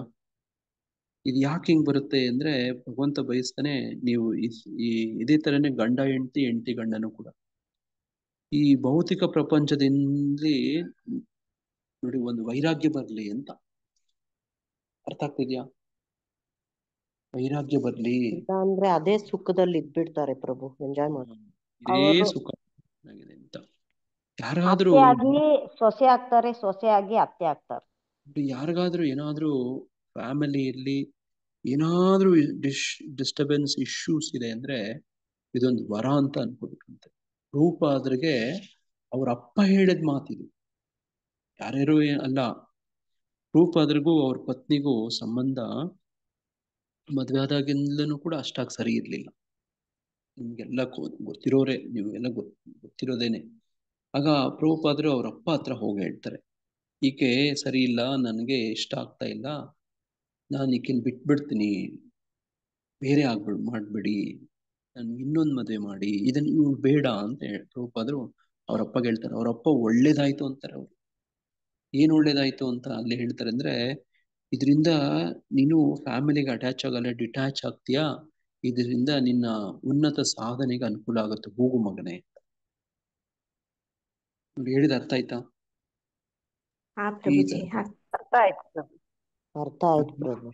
ಯಾವುದೇ ಸಂಬಂಧ ಹೆಂಗೆ ಇರ್ಲಿ ನೋಡಿ, ಅದು ನೋಡಿ ಹಿರಣ್ಯಕಶಿಪು ಪ್ರಹ್ಲಾದ್ ಮಹಾರಾಜ್ ಅಂತರ ಸಂಬಂಧ ಆಗ್ಲಿ, ಯಾವುದೇ ಆಗ್ಲಿ, ಅದು ಆಧ್ಯಾತ್ಮಿಕ ಉನ್ನತಿಗೆ ಅವಕಾಶ ಆಗುತ್ತೆ. ನೋಡಿ ವಿಭೀಷಣ ರಾವಣ ನೋಡಿ, ಆತನನ್ನು ಹೊರಗಡೆ ಹಾಕ್ತಾರೆ. ವಿಭೀಷಣನ್ ಬಿಟ್ಟು ಬರ್ತಾನೆ ಆತ. ನೋಡಿ ಬಂದು ಪ್ರಭು ಶ್ರೀರಾಮಚಂದ್ರನ ಸೇವೆ ಮಾಡಕ್ಕೆ ಶುರು ಮಾಡ್ತಾನೆ. ಹಂಗೆ ನೋಡಿ ಈ ತರದ್ದು ಹಲವಾರು ಉದಾಹರಣೆಗಳು ಕಾಣ್ಬೋದು. ನೋಡಿ ನೋಡಿ ಇಲ್ಲಿ ಹೇಳ್ತಾರೆ, ಆದರೆ ಕೆಲವೊಮ್ಮೆ ಹೀಗೆ ಸುಖ ಪಡುವಾಗ ಮಹಾತ್ಮನೊಬ್ಬನ ಸಹವಾಸದಿಂದ ಅವನು ಐಹಿಕ ಬಂಧನದಿಂದ ಬಿಡುಗಡೆಯಾಗುತ್ತಾನೆ. ಬದ್ಧ ಆತ್ಮನು ಯಾವುದಾದರೊಂದು ಬಗೆಯ ಇಂದ್ರಿಯ ತೃಪ್ತಿಯಲ್ಲಿ ಸದಾ ನಿರತನಾಗಿರುತ್ತಾನೆ. ಆದರೆ ಸತ್ಸಂಗದಿಂದಾಗಿ ಇದು ಒಂದೇ ಅಂಶದ ಪುನರಾವರ್ತನೆ ಎಂದು ಅರ್ಥವಾಗಿ ತನ್ನ ನಿಜವಾದ ಕೃಷ್ಣ ಪ್ರಜ್ಞೆ ಅವನಲ್ಲಿ ಜಾಗೃತವಾದಾಗ ಅವನು ಕೆಲವೊಮ್ಮೆ ಹೀಗೆ ಪುನರಾವರ್ತನೆಗೊಳ್ಳುವ ತಥಾಕಥಿತ ಸುಖದಿಂದ ಬಿಡುಗಡೆಗೊಳ್ಳುತ್ತಾನೆ. ನೋಡಿ, ತಥಾಕಥಿತ ಸುಖ ನೋಡಿ ಹಿಂಗೆ ಬಿಡುಗಡೆ ಆಗುತ್ತೆ. ಯಾವಾಗೋ ಒಂದು ಸಂದರ್ಭ ಬರುತ್ತೆ, ಜಾಗೃತಿ ಆಗುತ್ತೆ. ಅದಕ್ಕೋಸ್ಕರ ನಾವು ಕಾಯ್ಕೊಂಡಿರ್ಬಾರ್ದು, ಇವತ್ತೇ ಜಾಗೃತಿ ಮಾಡ್ಕೊಳ್ಳೋ ಪ್ರಯತ್ನ ಮಾಡಬೇಕು. ನೋಡಿ ಶ್ಲೋಕ 37ರಲ್ಲಿ ಹೇಳ್ತಾರೆ, ಯಾವುದು ಪ್ರಾರಂಭದಲ್ಲಿ ವಿಷದಂತಿದ್ದು ಕಡೆಗೆ ಅಮೃತದಂತೆ ಆಗುತ್ತದೆಯೋ, ಯಾವುದು ಆತ್ಮ ಸಾಕ್ಷಾತ್ಕಾರದ ಹಂತಕ್ಕೆ ಜಾಗೃತಿಗೊಳಿಸುವುದೋ ಅದನ್ನು ಸಾತ್ವಿಕ ಸುಖ ಎಂದು ಕರೆಯುತ್ತಾರೆ. ನೋಡಿ ಹಿಂದೆ ಇದ್ರ ಬಗ್ಗೆ ನಾವು ತುಂಬಾ ಚರ್ಚೆ ಮಾಡಿದ್ವಿ. ಭಾವಾರ್ಥದಲ್ಲಿ ಪ್ರಭುಪಾದರು ಹೇಳ್ತಾರೆ, ಆತ್ಮ ಸಾಕ್ಷಾತ್ಕಾರದ ಅನ್ವೇಷಣೆಯಲ್ಲಿ ಮನಸ್ಸನ್ನು ಮತ್ತು ಇಂದ್ರಿಯಗಳನ್ನು ನಿಯಂತ್ರಣಗೊಳಿಸಲು ಮತ್ತು ಮನಸ್ಸನ್ನು ಆತ್ಮದಲ್ಲಿ ಕೇಂದ್ರೀಕರಿಸಲು ಮನುಷ್ಯನು ಅನೇಕ ನಿಯಮ ನಿಬಂಧನೆಗಳನ್ನ ಅನುಸರಿಸಬೇಕಾಗುತ್ತದೆ. ನೋಡಿ ಇದೆ 4 ರೆಗ್ಯುಲೇಟರಿ ಪ್ರಿನ್ಸಿಪಲ್ಸ್, 4 ನಿಯಂತ್ರಕ ತತ್ವಗಳಾಗ್ಲಿ, ನಿಯಮಗಳೆಲ್ಲ ಆಗ್ಲಿ, ಅಷ್ಟಾಂಗ ಯೋಗದಲ್ಲಿ ನೋಡಿ ಕೆಲವೊಂದು ನಿಬಂಧನೆಗಳನ್ನ ಅನುಸರಿಸಲೇಬೇಕು. ನೋಡಿ ಯಾಕೆ? ಆತ್ಮನ್ನ ನೋಡಿ ಭಗವಂತನಲ್ಲಿ ಕೇಂದ್ರೀಕರಿಸಲು. ಈ ಎಲ್ಲ ಪ್ರಕ್ರಿಯೆಗಳು ಬಹು ಕಷ್ಟಕರ, ವಿಷದಂತೆ ಕಹಿ ಅಲ್ವಾ? ನೋಡಿ ನಮ್ಮ ಇಸ್ಕಾನಿಗೆ ದೊಡ್ಡ ಹೊಡೆತ ಅಡಚಣೆ ಯಾಕೆ ಏನು ಅಂದ್ರೆ 4 ನಿಯಮಗಳು ಪಾಲಿಸ್ಬೇಕು ಅಂತ.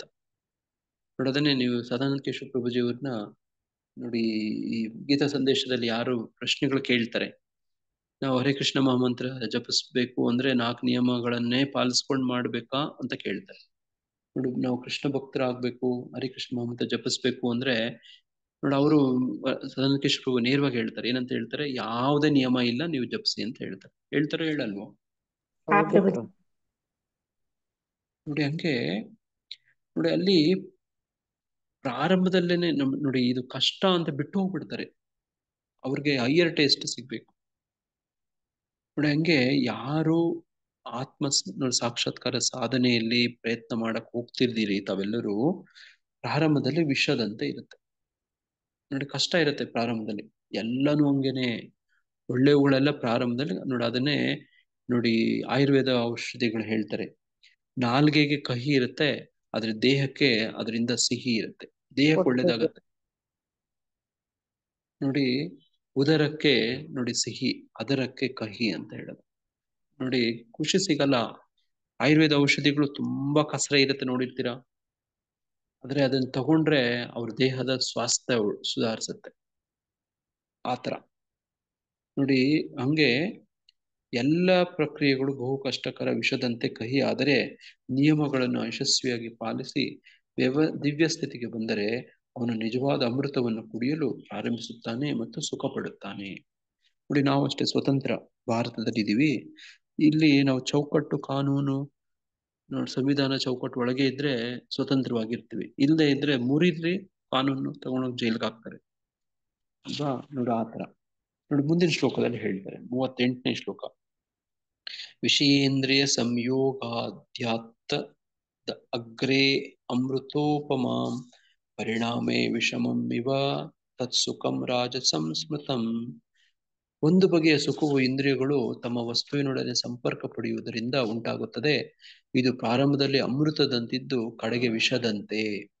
ಇದು ರಾಜಸ ಗುಣದ ಸುಖ ಎಂದು ಹೇಳಲಾಗುತ್ತದೆ. ನೋಡಿ, ನಾನು ಒಬ್ಬ ಆಯುರ್ವೇದ ಡಾಕ್ಟರ್ ಹತ್ರ ಕರ್ಕೊಂಡು ಹೋಗಿದ್ದೆ. ಅವ್ರಿಗೇನಾಗಿತ್ತು ಅಂದ್ರೆ ವ್ಯಕ್ತಿಗೆ ಕೈಗಳೆಲ್ಲ ನಡುಗ್ತಾ ಇದ್ವು, ಶೇಕ್ ಆಗ್ತಾ ಇತ್ತು. ನೋಡಿ, ಅವರು ಡಾಕ್ಟರ್ ಹತ್ರ ಕರ್ಕೊಂಡು ಹೋಗಿದ ತಕ್ಷಣ ಅವ್ರು ಡಾಕ್ಟ್ರು ಮುಂದೆ ಪ್ರಶ್ನೆ ಕೇಳಿದ್ರು, ನೀವು ಹೊರಗಡೆ ವಿಪರೀತ ತಿಂಡಿಗಳು ತಿಂತೀರಾ, ಹೊರಗಡೆಯಿಂದ ತರ್ಸ್ಕೊಂಡ್ ತಿಂತೀರಾ ಅಂತ ಕೇಳಿದ್ರು. ಹೌದು ಡಾಕ್ಟ್ರೆ ಅಂತ ಹೇಳಿ. ಅದಕ್ಕೆ ನಿಮ್ಗೆ ಹಿಂಗಾಗಿದೆ ಅಂತ ಹೇಳಿದ್ರು ಅವರು. ನೋಡಿ, ಹೊರಗಡೆ ತಿಂಡಿಗಳು ಏನಿದಾವೋ ಅವುಗಳಿಗೆಲ್ಲ ಇಂತಿಂತ ಕಲ್ಲರ್ಗಳ ಟೇಸ್ಟಿಂಗ್ ಪೌಡರ್ಗಳು ಇವುಗಳೆಲ್ಲ ಹಾಕ್ತಾರೆ ಅಂದ್ರೆ ನೋಡಿ ಅವ್ರಿಗೆ ನರಗಳು ಈ ತರ ಆಗ್ತಾ ಇದಾವಂತೆ. ತುಂಬಾ ಕೇಸಸ್ ಈ ತರ ಬರ್ತಿದಾವೆ. ನೋಡಿ, ನೀವ್ ಯಾರು ನೋಡಿ ಹೊರಗಡೆ ತಿಂಡಿ ತಿಂತಿರೋ ಹೋಟ್ಲುಗಳಲ್ಲಿ, ಪಾನಿಪುರಿಗಳು ಶಾಪ್ಗಳಲ್ಲಿ, ಚಿಟ್ ಚಾಟ್ ನೋಡಿ, ಇನ್ನು ಗೋಬಿ ಮಂಚೂರಿ ಇಂಥವುಗಳೆಲ್ಲ ಯಾರು ವಿಪರೀತ ತಿಂತಾರೋ ಬಾಯಿ ಚಪ್ಲಕ್ಕೆ ನೋಡಿ ಅವ್ರಿಗೆ ಖುಷಿ ಖುಷಿ ಅನ್ಸುತ್ತೆ. ನೋಡಿ ಕೊನೆಯಲ್ಲಿ ನೋಡಿ ಈ ತರದಾಗುತ್ತೆ ನೋಡಿ. ಅದನ್ನೇ ಇಲ್ಲಿ ಹೇಳ್ತಿರೋದು, ಒಂದು ಬಗೆಯ ಸುಖವು ಇಂದ್ರಿಯಗಳು ತಮ್ಮ ವಸ್ತುವಿನೊಡನೆ ಸಂಪರ್ಕ ಪಡೆಯುವುದರಿಂದ ಉಂಟಾಗುತ್ತೆ. ಇದು ಪ್ರಾರಂಭದಲ್ಲಿ ಅಮೃತದಂತಿದ್ದು ಕಡೆಗೆ ವಿಷ ಆಗತ್ತೆ. ಇದು ರಾಜಸ ಗುಣದ ಸುಖ ಎಂದು ಹೇಳಲಾಗುತ್ತದೆ. ನೋಡಿ, ಈ ತರ ಸುಖ ಪಟ್ಕೊಂಡು ಏನ್ ಪ್ರಯೋಜನ?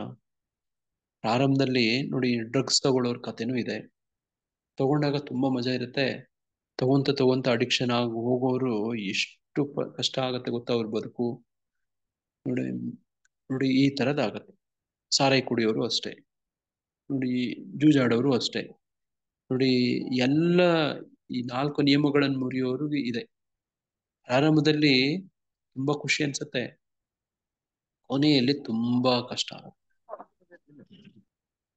ಹರೇ ಕೃಷ್ಣ. ನೋಡ್ರಿ, ಹಿಂಗೆ ಸ್ಪೆಷಲಿ ನೋಡಿ ಏಡ್ಸ್ ಪೇಷಂಟ್ಗಳಿಗೆ ನೋಡಿ ಟ್ರೀಟ್ಮೆಂಟ್ ಕೊಡುವಂಥವ್ರು ಕೂಡ ನೋಡಿ ಅವ್ರ ಜಾಗೃತಿ ಮೂಡಿಸುವಂಥವ್ರು ಕೂಡ ನೋಡಿ ಅಲ್ಲೂ ಕೂಡ ನೋಡಿ ಇದನ್ನೇ ಎಚ್ಚರಿಕೆ ಕೊಡ್ತಾರೆ.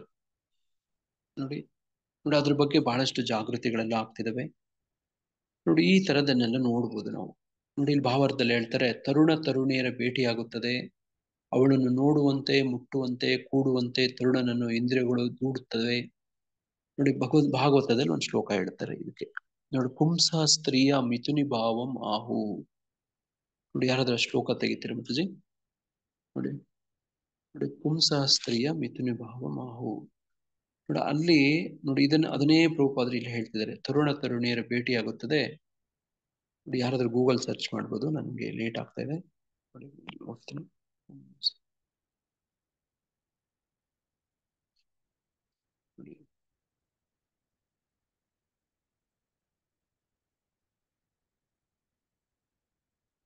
ನೋಡಿ ಹಿಂಗೆ ಹೇಳ್ತಾರೆ. ಎಷ್ಟನೇ ಅಧ್ಯಾಯ ಅಂದ್ರೆ 5ನೇ ಸ್ಕಂದದ 5ನೇ ಅಧ್ಯಾಯದ 8ನೇ ಶ್ಲೋಕ. ಯಾರಾದ್ರೂ ತೆಗಿತೀರಾ ಮತ್ತೆ? 5.5.8.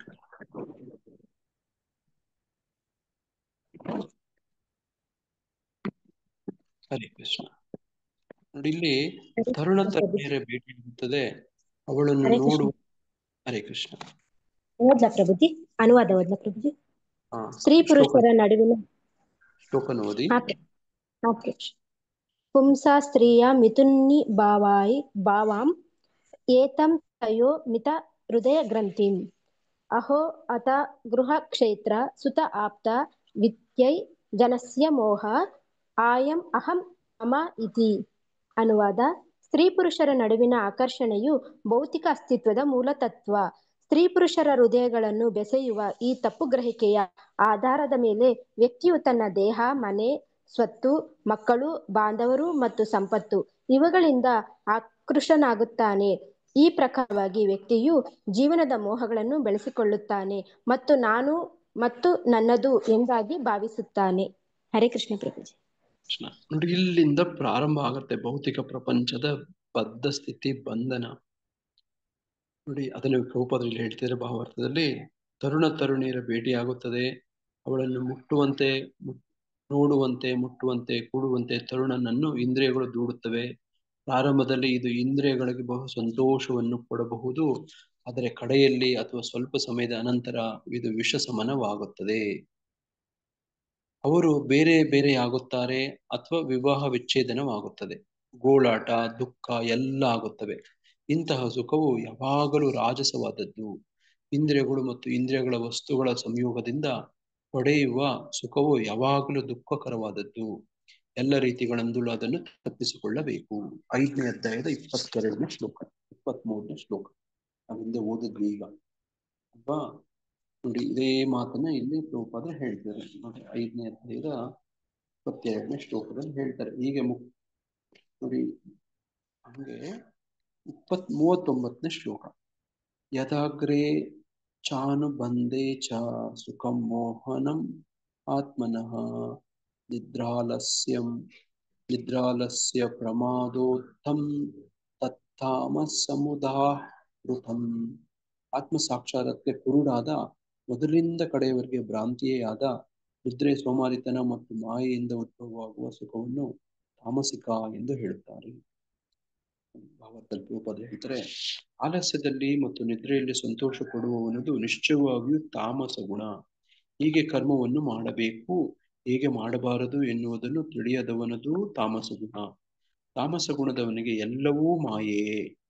ಪ್ರಾರಂಭದಲ್ಲಿ ಅಲ್ಲಾಗಲಿ ಮುಕ್ತಾಯದಲ್ಲಾಗಲಿ ಸುಖವಿಲ್ಲ. ರಾಜಸ ಗುಣದ ಮನುಷ್ಯನಿಗೆ ಪ್ರಾರಂಭದಲ್ಲಿ ಯಾವುದಾದರೂ ರೀತಿಯ ಕ್ಷಣಿಕ ಸಂತೋಷವಿರಬಹುದು, ಕಡೆಯಲ್ಲಿ ದುಃಖವೇ. ಆದರೆ ತಾಮಸ ಸ್ವಭಾವದನಿಗೆ ಪ್ರಾರಂಭದಲ್ಲಿಯೂ ಕಡೆಯಲ್ಲಿಯೂ ದುಃಖವೇ. ಹರೇ ಕೃಷ್ಣ. ನೋಡಿ ಹಿಂಗೆ 3 ತರದ ಸುಖಗಳನ್ನ ನಾವು ಈ 4 ಶ್ಲೋಕಗಳಲ್ಲಿ ಓದ್ಕೊಂಡು. ಹರೇ ಕೃಷ್ಣ. ಯಾರಿಗಾದ್ರೂ ಏನಾದ್ರು ಪ್ರಶ್ನೆ ಇದೆಯಾ, ಕೇಳೋದಿದ್ಯಾ? ಪ್ರಭುಜಿ ನಾಳೆ 40ನೇ ಶ್ಲೋಕ ಓದಿಸ್ಲಾ ಪ್ರಭುಜಿ ಹಾಗಾದ್ರೆ? ಹೌದು. ಹಾ ಪ್ರಭುಜಿ. ಯಾರಿಗಾದ್ರೂ ಏನಾದ್ರು ಪ್ರಶ್ನೆ ಇದೆಯಾ? ಪ್ರಭುಜಿ ನನ್ಗೆ ಭಾಗವತಂ ಅಲ್ಲ ಐತೆ ಪ್ರಭುಜಿ, 6ನೇ ಸ್ಕಂದದಲ್ಲಿ ಪ್ರಭುಜಿ. ಹೇಳ ಪ್ರಭುಜಿ, ಟೈಮ್ ಈಗ ಸಮಯ ಆಗ್ಬಿಟ್ಟಿದೆ.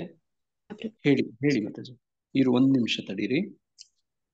ಬೇರೆ ಯಾರಿಗಾದ್ರೂ ಇವತ್ತಿನ ಚರ್ಚೆ ವಿಷಯದ ಮೇಲೆ ಪ್ರಶ್ನೆ ಇದೆಯಾ? ಏನಾದ್ರು ಹೇಳಕ್ ಬಯಸ್ತೀರಾ?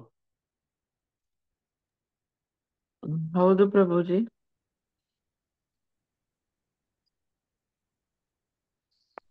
ಹೇಳಿ ಹರೇ ಮಾತಾಜಿ, ಕೃಷ್ಣ. ಹೇಳಿ ಮಾತಾಜಿ.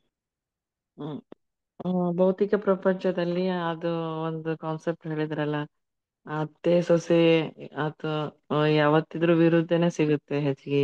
ಯಾಕಂದ್ರೆ ನಮ್ಗೆ ಈ ಭೌತಿಕ ಪ್ರಪಂಚದಲ್ಲಿ ನಾವು ಕಷ್ಟ ಪಡ್ಲೇನೋ ಅಂತಂದು ಆ ರೀತಿ ಬರುತ್ತೇನೋ. ನಾವ್ ಎಷ್ಟೇ ಅಡ್ಜಸ್ಟ್ ಆದ್ರೂ, ಎಷ್ಟೇ ನಾವು ಹೊಂದ್ಕೊಳಕ್ ಹೋದ್ರು ನಮ್ಮ ಕುಟುಂಬದವರೊಂದಿಗೆ, ಅದು ವೈರತ್ವದಲ್ಲೇನೆ ಜಾಸ್ತಿ ಕನ್ವರ್ಟ್ ಆಗ್ತದೆ. ಸೊ ಹಂಗಂದ್ರೆ ನಾವು ಕೃಷ್ಣನ ನೆನೆಸ್ಲೇಬೇಕೇನೋ. ಅದಕ್ಕೆ ಈ ರೀತಿ ಭೌತಿಕ ಪ್ರಪಂಚದಲ್ಲಿ ಈ ರೀತಿ ನಮ್ಮಿಂದ ಆ ರೀತಿ ಅವರಿಂದ ಆಯ್ತು ನಮ್ಮಿಂದ ಆಯ್ತು ಕರ್ಮಗಳು ಅದೇ ರೀತಿ ಬರುತ್ತವೇನೋ ಅಂತ ಆ ಮಾತು ನನಗೆ ಬಹಳ ಕರೆಕ್ಟ್ ಅನ್ಸ್ತಾ ಇದೆ. ಹೌದು ಮಾತಾಜಿ.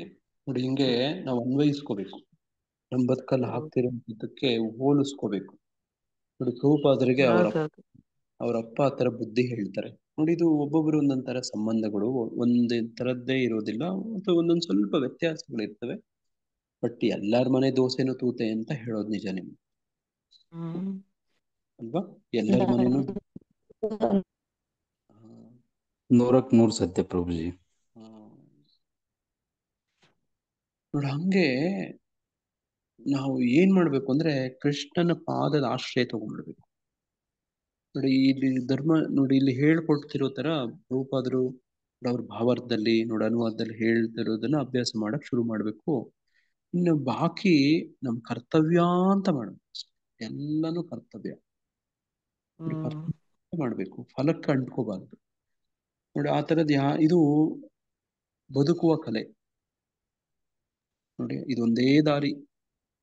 ನೋಡಿ ಬದ್ಧ ಸ್ಥಿತಿಯಿಂದ ಬಿಡುಗಡೆ ಸ್ಥಿತಿಗೆ ಹೋಗುವಂತ ಒಂದು ಪ್ರಯತ್ನ. ನೋಡಿ ನಾವು ಆಗೋದಿಲ್ಲ, ನಮ್ ಪ್ರಯತ್ನ ಮಾಡಿದ್ರೆ ಕೃಷ್ಣ ನಮ್ಗೆಲ್ಲ ದಾರಿಯನ್ನ ತೋರಿಸ್ತಾನೆ. ಇಷ್ಟೇ ಇಷ್ಟೇ ಇಷ್ಟ ಬದುಕು ಅಂದ್ರೆ ಇಷ್ಟೇ. ನೋಡಿ ಒಬ್ಬೊಬ್ಬರ ಬದುಕಲ್ಲಿ ಒಂದೊಂದ್ ತರ ಇರ್ಬೋದು, ಸ್ವಲ್ಪ ಸ್ವಲ್ಪ ಬೇರೆ ಬೇರೆ ತರದ್ದಾಗ್ಬೋದು. ನೋಡಿ ಒಟ್ಟು ಒಬ್ಬೊಬ್ಬರ ಮನೆಯಲ್ಲಿ ನೋಡಿ ಒಂದೊಂದ್ ತರ, ಎಲ್ಲರ ಮನೆ ದೋಸೆನೂ ಕೂಡ ತೂತೆ ಅಂತ ಹೇಳೋಂಗೆ. ಹರೇ ಕೃಷ್ಣ ಪ್ರಭುಜಿ. ಕೃಷ್ಣ ಪ್ರಜ್ಞೆ ಬಂದ್ಮೇಲೆ ಗೊತ್ತಾಯ್ತು ಪ್ರಭುಜಿ, ಆಗೋದೆಲ್ಲ ಒಳ್ಳೇದಕ್ಕೆ ಅಂತ. ಹಂಗೆ ತಗೋಬೇಕು ಅದನ್ನ, ಅಂತ ಒಂದು ಸ್ಥಿತಿಗತಿಯನ್ನ ಲಾಭ ಮಾಡ್ಕೋಬೇಕು. ಅಳ್ತಾ ಕೂತ್ಕೊಂಡಿದ್ರೆ ಏನು ಬಗೆಹರಿಯೋದಿಲ್ಲ. ನೋಡಿ ಹಂಗೆ ಕೃಷ್ಣ ನೋಡಿ ಈ ತರದೆಲ್ಲ ಸ್ಥಿತಿಗತಿ ನಮ್ಮ ಕರ್ಮಾನುಸಾರ ಇದ್ದದ್ದನ್ನ ಕೊಟ್ಟು, ನೋಡಿ ನಾವು ಪ್ರಯತ್ನ ಪಟ್ರೆ, ಆಸೆ ಪಟ್ರೆ, ಆದೋ ಶ್ರದ್ಧೆ ಇಟ್ಕೊಂಡ್ರೆ ಅದಕ್ಕೆ ಬೇಕಾದಂತ ಅನುಕೂಲ ಸೌಕರ್ಯಗಳೆಲ್ಲ ಮಾಡ್ತಾನೆ ಕೃಷ್ಣ. ನಾವು ಕೋಆಪರೇಟ್ ಮಾಡ್ಬೇಕಷ್ಟೇನೆ, ಕೃಷ್ಣನ್ ಕೋಆಪರೇಟ್ ಮಾಡ್ಬೇಕು, ಕೃಷ್ಣನ್ ಜೊತೆನೆ ಅಷ್ಟೇ. ಹರೇ ಕೃಷ್ಣ ಮಾತಾಜಿ. ತಾವು ಕಮಲಾಕ್ಷಿ ಮಾತಾಜಿ ಎಲ್ಲಿಂದ ಮಾತಾಜಿ ತಾವು ಮಾತಾಡೋದು? ನಾವು ಗದಗಿಂದ ಮಾತಾಡೋದು ಪ್ರಭುಜಿ. ಶಿಕ್ಷಕಿಯರು ರೇಣುಕಾ ಅವರ ಮಗಳಂತ ಹೇಳಿದ್ನಲ್ಲ ಒಂದ್ಸಲ. ಹೌದು ಹೌದು ಹೌದು ಹೌದು, ನೀವು ಹೇಳಿದ್ರು. ಪ್ರಭುಜಿ ಸೆನ್ಸಸ್ ಕಾರ್ಯಕ್ರಮದಲ್ಲಿ ಇದ್ವಿ, ಗಣತಿ ಕಾರ್ಯಕ್ರಮದಲ್ಲಿ. ಏನೋ ಇವತ್ತ ನನ್ ಸುಮ್ನೆ ಮನ್ಸಿಗೆ ಸಮಾಧಾನ ಇರ್ಲಿಲ್ಲ. ನಮ್ ತಾಯಿಯವ್ರ ಜೊತೆನೂ ಮಾತಾಡಿದೆ, ಪ್ರಭುಗಳದ್ದು ಒಂದು ಇದನ್ನ ಕೇಳೋಣ ಅಂತ ಇವತ್ತು ಜಾಯ್ನ್ ಆಯ್ತು ಪ್ರಭುಜಿ. ತುಂಬಾ ಸಂತೋಷ ಮಾತಾಜಿ, ತುಂಬಾ ಸಂತೋಷ. ನೀವು ಪ್ರತಿದಿನ ಜಾಯ್ನ್ ಆಗ್ತೀರಿ, ನೋಡ್ತೀವಿ. ತುಂಬಾ ಸಂತೋಷ ಇವತ್ತು ನಿಮ್ ಜೊತೆ ಮಾತಾಡ್ದಂಗ ಆಯ್ತು. ಇನ್ನೊಂದು ಪ್ರಶ್ನೆ ಇತ್ತು ನನ್ ಮನಸ್ಸಿನಲ್ಲಿ ಕಾಡ್ತಾ ಇದ್ದೆ. ಏನಂದ್ರ ನನ್ ಮಗ ಭಗವದ್ಗೀತೆ ಓದ್ರಿ ಅಂತ ಲಾಸ್ಟ್ 2 years 3 years ಬ್ಯಾಕ್ ಅವನೇ ಹೇಳ್ತಿದ್ದ ಎಲ್ಲರಿಗೂ ಭಗವದ್ಗೀತೆ ಓದ್ಬೇಕು ಅಂತ. ತಾನು ಕೂಡ ತರ್ಸ್ಕೊಂಡಿದ್ದ ಇಂಗ್ಲಿಷ್ ವರ್ಷನ್. ಈಗ ಏಕ್ದಮ್ನ ಅದು ಸ್ಟಾಪ್ ಆಗ್ಬಿಟ್ಟನ. ಅವಾಗ ಕೃಷ್ಣ ಅನ್ನೋದು ಅದೆಲ್ಲ ಮಾಡ್ಕೊಂತಿದ್ದ. ಈಗ ಏಕ್ದಮ್ನ ಅದು ಒಂದು ಸೈಕಾಲಜಿಕಲಿ ಬುಕ್ ಇದ್ದಂಗ. ಅದು ಯಾರು ಯಾವ ಪರಿಸ್ಥಿತಿ ಒಳಗಿರ್ತಾರ ಅವ್ರಿಗೆ ಆ ಪರಿಸ್ಥಿತಿ ಒಳಗೆ ಅರ್ಥ ಆಗುತ್ತದ. ಅವ್ರು ಇದ್ರೊಳಗೆ ಇರ್ತಾರ ಅದು ಆ ರೀತಿ ಅರ್ಥ ಆಗುತ್ತೆ. ಅದೊಂಥರ ಸೈಕಲಾಜಿಕಲ್ ಬುಕ್ ಇದ್ದಂಗ ಒಮ್ಮೆ ಅಂತ ಹೇಳ್ತಿರ್ತಾನ ಅವನ ಒಟ್ಟು ಅದನ್ನ ಈಗ ಸ್ವಲ್ಪ ಒಂದ್ ಸ್ವಲ್ಪ ಅವಾಯ್ಡ್ ಅಂದ್ರೆ ಅದನ್ನ ಅಷ್ಟು ಮೊದ್ಲಿನ ತರ ಇಲ್ಲ, ಅದ್ರ ಜೊತೆಗೆ ಕೃಷ್ಣ ಪ್ರಜ್ಞೆಯಲ್ಲಿ ಇಲ್ಲ ಅಂತ ಅದೊಂಥರ ಖೇದ ನನಗ. ನೋಡಿ ಇದು ನಾನು ವ್ಯಕ್ತಿಗಳನ್ನ ನೋಡಿದ್ದೀನಿ, ಅವರಲ್ಲಿ ಅವರ ಜಾತಕದಲ್ಲಿ ಕೆಲವು ಗ್ರಹಗಳು ಬರ್ತವೆ, ಕೆಲವು ದಿನಗಳು ಇರ್ತವೆ, ಕೆಲವು ಗ್ರಹಗಳು ಬದಲಾವಣೆ ಆಗ್ತಾ ಇರ್ತವೆ. ಅಂತ ಗ್ರಹಗಳು ಬಂದಾಗ ನೋಡಿ ಅವರ ಕರ್ಮಾನುಸಾರ ನೋಡಿ ಅವ್ರಿಗೆ ಧರ್ಮ, ನೋಡಿ ಈ ತರ ಧಾರ್ಮಿಕ ಆಚರಣೆಗಳು, ನೋಡಿ ಪುಸ್ತಕಗಳು ಇದೆಲ್ಲ ಜಾಗೃತಿ ಆಗತ್ತೆ. ಅಷ್ಟು ದಿನ ಇಟ್ಕೊಂತಾರೆ, ಆಮೇಲೆ ಗ್ರಹಗತಿಗಳು ಬದಲಾದಾಗ ಬಿಟ್ಬಿಡ್ತಾರೆ ಅವರು. ಈ ತರದೆಲ್ಲ ಆಮೇಲೆ ಪ್ರಭುಪಾದರ ವೈವಾಹಿಕ ಜೀವನ ಅದ್ ಹೆಂಗ ಇಸ್ಕಾನ್ ಸ್ಥಾಪನೆ ಆಯ್ತು, ಅವ್ರ ಹೆಂಗ್ ಫಾರಿನಿಗೆ ಹೋದ್ರು, ಅವ್ರ ಹೆಂಗ ಇವ್ರ ಜೊತೆ ಇದ್ರು, ಅವ್ರು ಯಾರ ಗಾಂಜಾ ಎಲ್ಲ ಇದ್ ಮಾಡ್ತಿದ್ರಲ್ಲ ಅವ್ರ ಜೊತೆ ಅವ್ರಿಗೆ ಅಡ್ಗೆ ಮಾಡಿ ಹಾಕ್ತಿದ್ರು. ಅದನ್ನೆಲ್ಲ ನೀಟಾಗಿ ಕುಂದಿಸ್ಕೊಂಡು ಎಲ್ಲ ಅವನು ಹೇಳಿದ್ದ, ನನ್ ಪರಿಚಯ ಮಾಡ್ಸಿದ್ದೆ ಅವನು. ಬಟ್ ಅವನೇ ಅದ್ರಾಗ ಇಲ್ಲ, ಅದೊಂದು ಬೇಜಾರ. ಆಮೇಲೆ ನಿಮ್ ಜೊತೆ ಇದ್ರ ಬಗ್ಗೆ ಎಲ್ಲ ಚರ್ಚೆ ಮಾತಾಡ್ತೀನಿ ಮಾತಾಜಿ, ಮಾತಾಡ್ಬೇಕು ನಿಮ್ ಜೊತೆ. ನೋಡಿ ಹಿಂಗೆ ನೋಡಿ ರೂಪಾದ್ರಿಗೂ ಕೂಡ ಅವ್ರ ಗುರುಗಳಿಗೆ ಕರ್ಕೊಂಬಂದ್ ಪರಿಚಯ ಮಾಡಿಸಿದಂತ ಒಬ್ಬರು ನರೇನ್ ಅಂತ ಅವ್ರ ಫ್ರೆಂಡ್. ನೋಡಿ ಅವ್ರ ರೂಪಾದ್ರಲ್ಲಿ ಬಿಡೋದೇ ಇಲ್ಲ ಇವ್ರು ಒಳ್ಳೆ ಸಾಧು, ನೀವು ಬರ್ಲೇಬೇಕು ಅಂತ ಹೇಳಿ ನೋಡಿ ನೀನ್ ನನ್ನ ಫ್ರೆಂಡ್ ಆಗಿದ್ರೆ ಬರ್ಬೇಕು ಅಂತ ರೂಪಾದ್ರ ಫ್ರೆಂಡ್ ನರೇನ್ ಅಂತ. ನೋಡಿ ಅವ್ರು ಕರ್ಕೊಂಬಂದು ಅವ್ರನ್ನ ಭೇಟಿ ಮಾಡಿಸ್ತಾರೆ. ಪ್ರಭುಪಾದರಿಗೂ ನೋಡಿ ಅವ್ರ ಗುರುಗಳು ಮೊದಲನೇ ಭೇಟಿ ಆಗತ್ತೆ. ಭೇಟಿಯಲ್ಲಿ ಅವ್ರ ಆದೇಶ ಕೊಡ್ತಾರೆ. ಆ ನರೇನ್ ಮುಂದೆ ಎಲ್ಲೋದ ಏನಾದ ನೋಡಿ ಅದಿಲ್ಲಿ ಹೆಚ್ಚು ಪ್ರಸ್ತಾಪನೆ ಇಲ್ಲ. ಕರ್ಕೊಂಬಂದು ನೋಡಿ ಆತನು ಇತಿಹಾಸದಲ್ಲೇ ಇಲ್ಲ ಈಗ. ನೋಡಿ ಅವ್ರು ಹಂಗಾಗ್ಬಿಡುತ್ತೆ. ಹಂಗೆ ಕೃಷ್ಣ ಕೆಲವೊಂದು ನೆಪಗಳನ್ನ ಈ ತರ ಮಾಡ್ತಾರೆ. ನೋಡಿ ಅದನ್ನ ನಾವು ಲಾಭ ಮಾಡ್ಕೋಬೇಕು, ಪ್ರಯೋಜನ ಮಾಡ್ಕೋಬೇಕು. ನೋಡಿ ಅವರು ನಿಮಗೆ ಪಥ ಪ್ರದರ್ಶಕ ಗುರುಗಳು.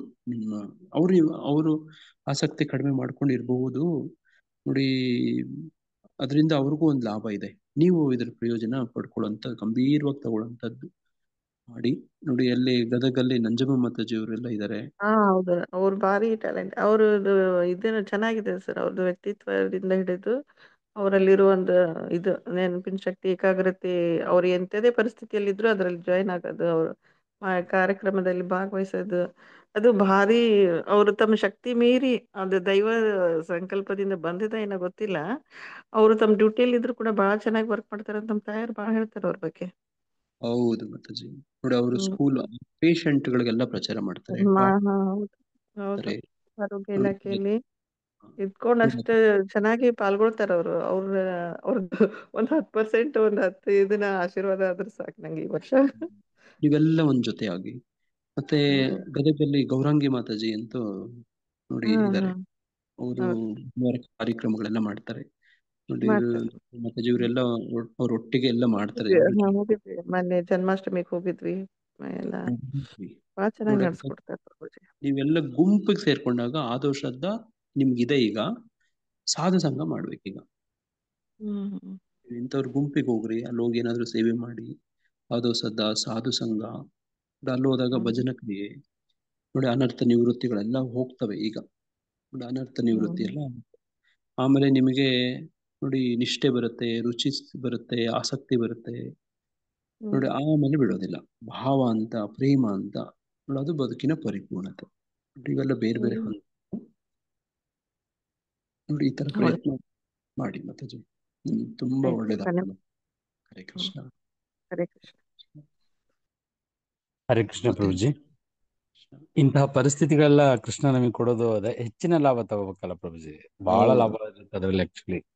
ಅದನ್ನ ಅನುಭವಿಸ್ಬೇಕು. ಸಂತೋಷ ಆಯ್ತು ಪ್ರಭುಜಿ. ಹರೇ ಕೃಷ್ಣ ಪ್ರಭುಜಿ.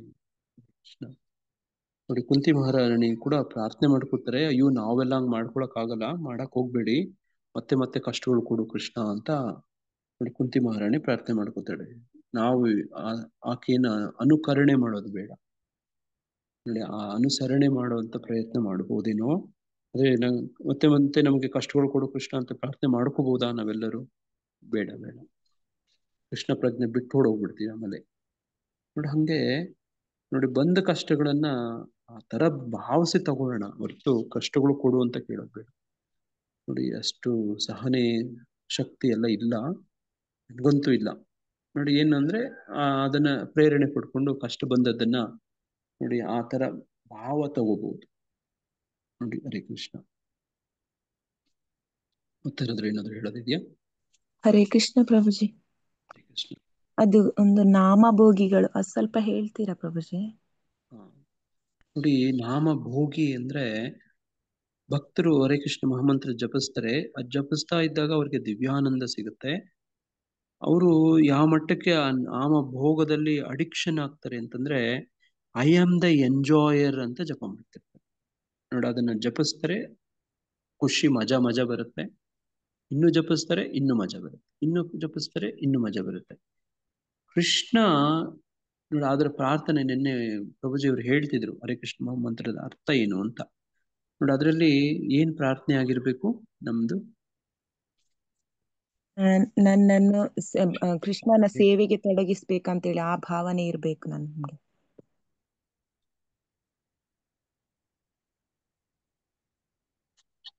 ಹರೇ ಕೃಷ್ಣ.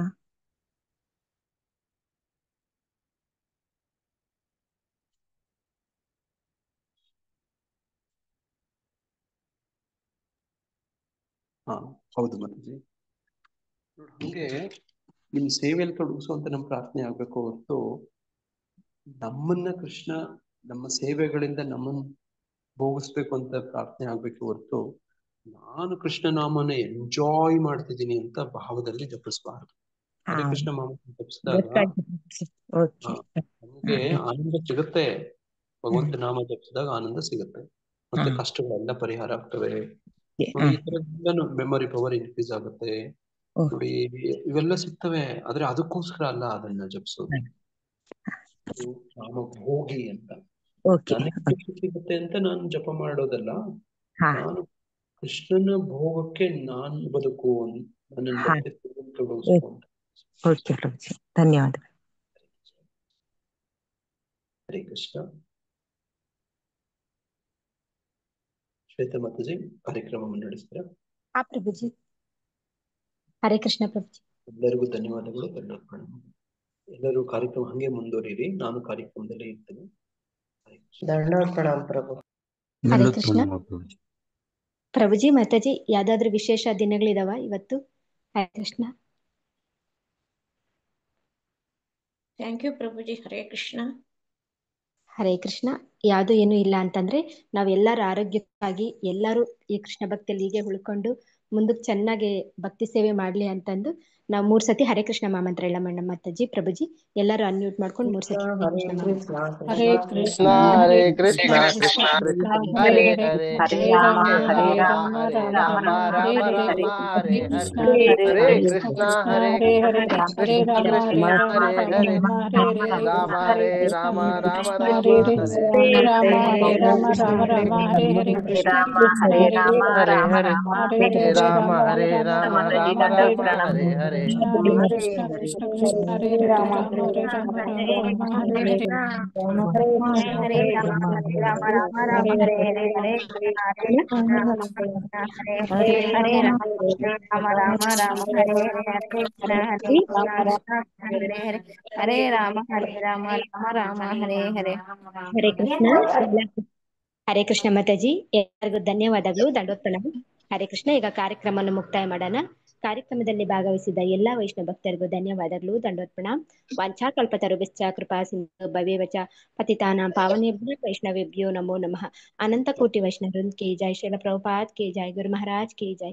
ಹರೇ ಕೃಷ್ಣ ಪ್ರಭುಜಿ. ಹರೇ ಕೃಷ್ಣ ಮಾತಾಜಿ ಧನ್ಯವಾದಗಳು. ದಂಡೋತ್ ಪ್ರಣಾಮ. ಧನ್ಯವಾದಗಳು ಮಾತಾಜಿ. ಹರೇ ಕೃಷ್ಣ ಮಾತಾಜಿ ಧನ್ಯವಾದಗಳು. ಹರೇ ಕೃಷ್ಣ. ದಂಡವತ್ ಪ್ರಣಾಮ.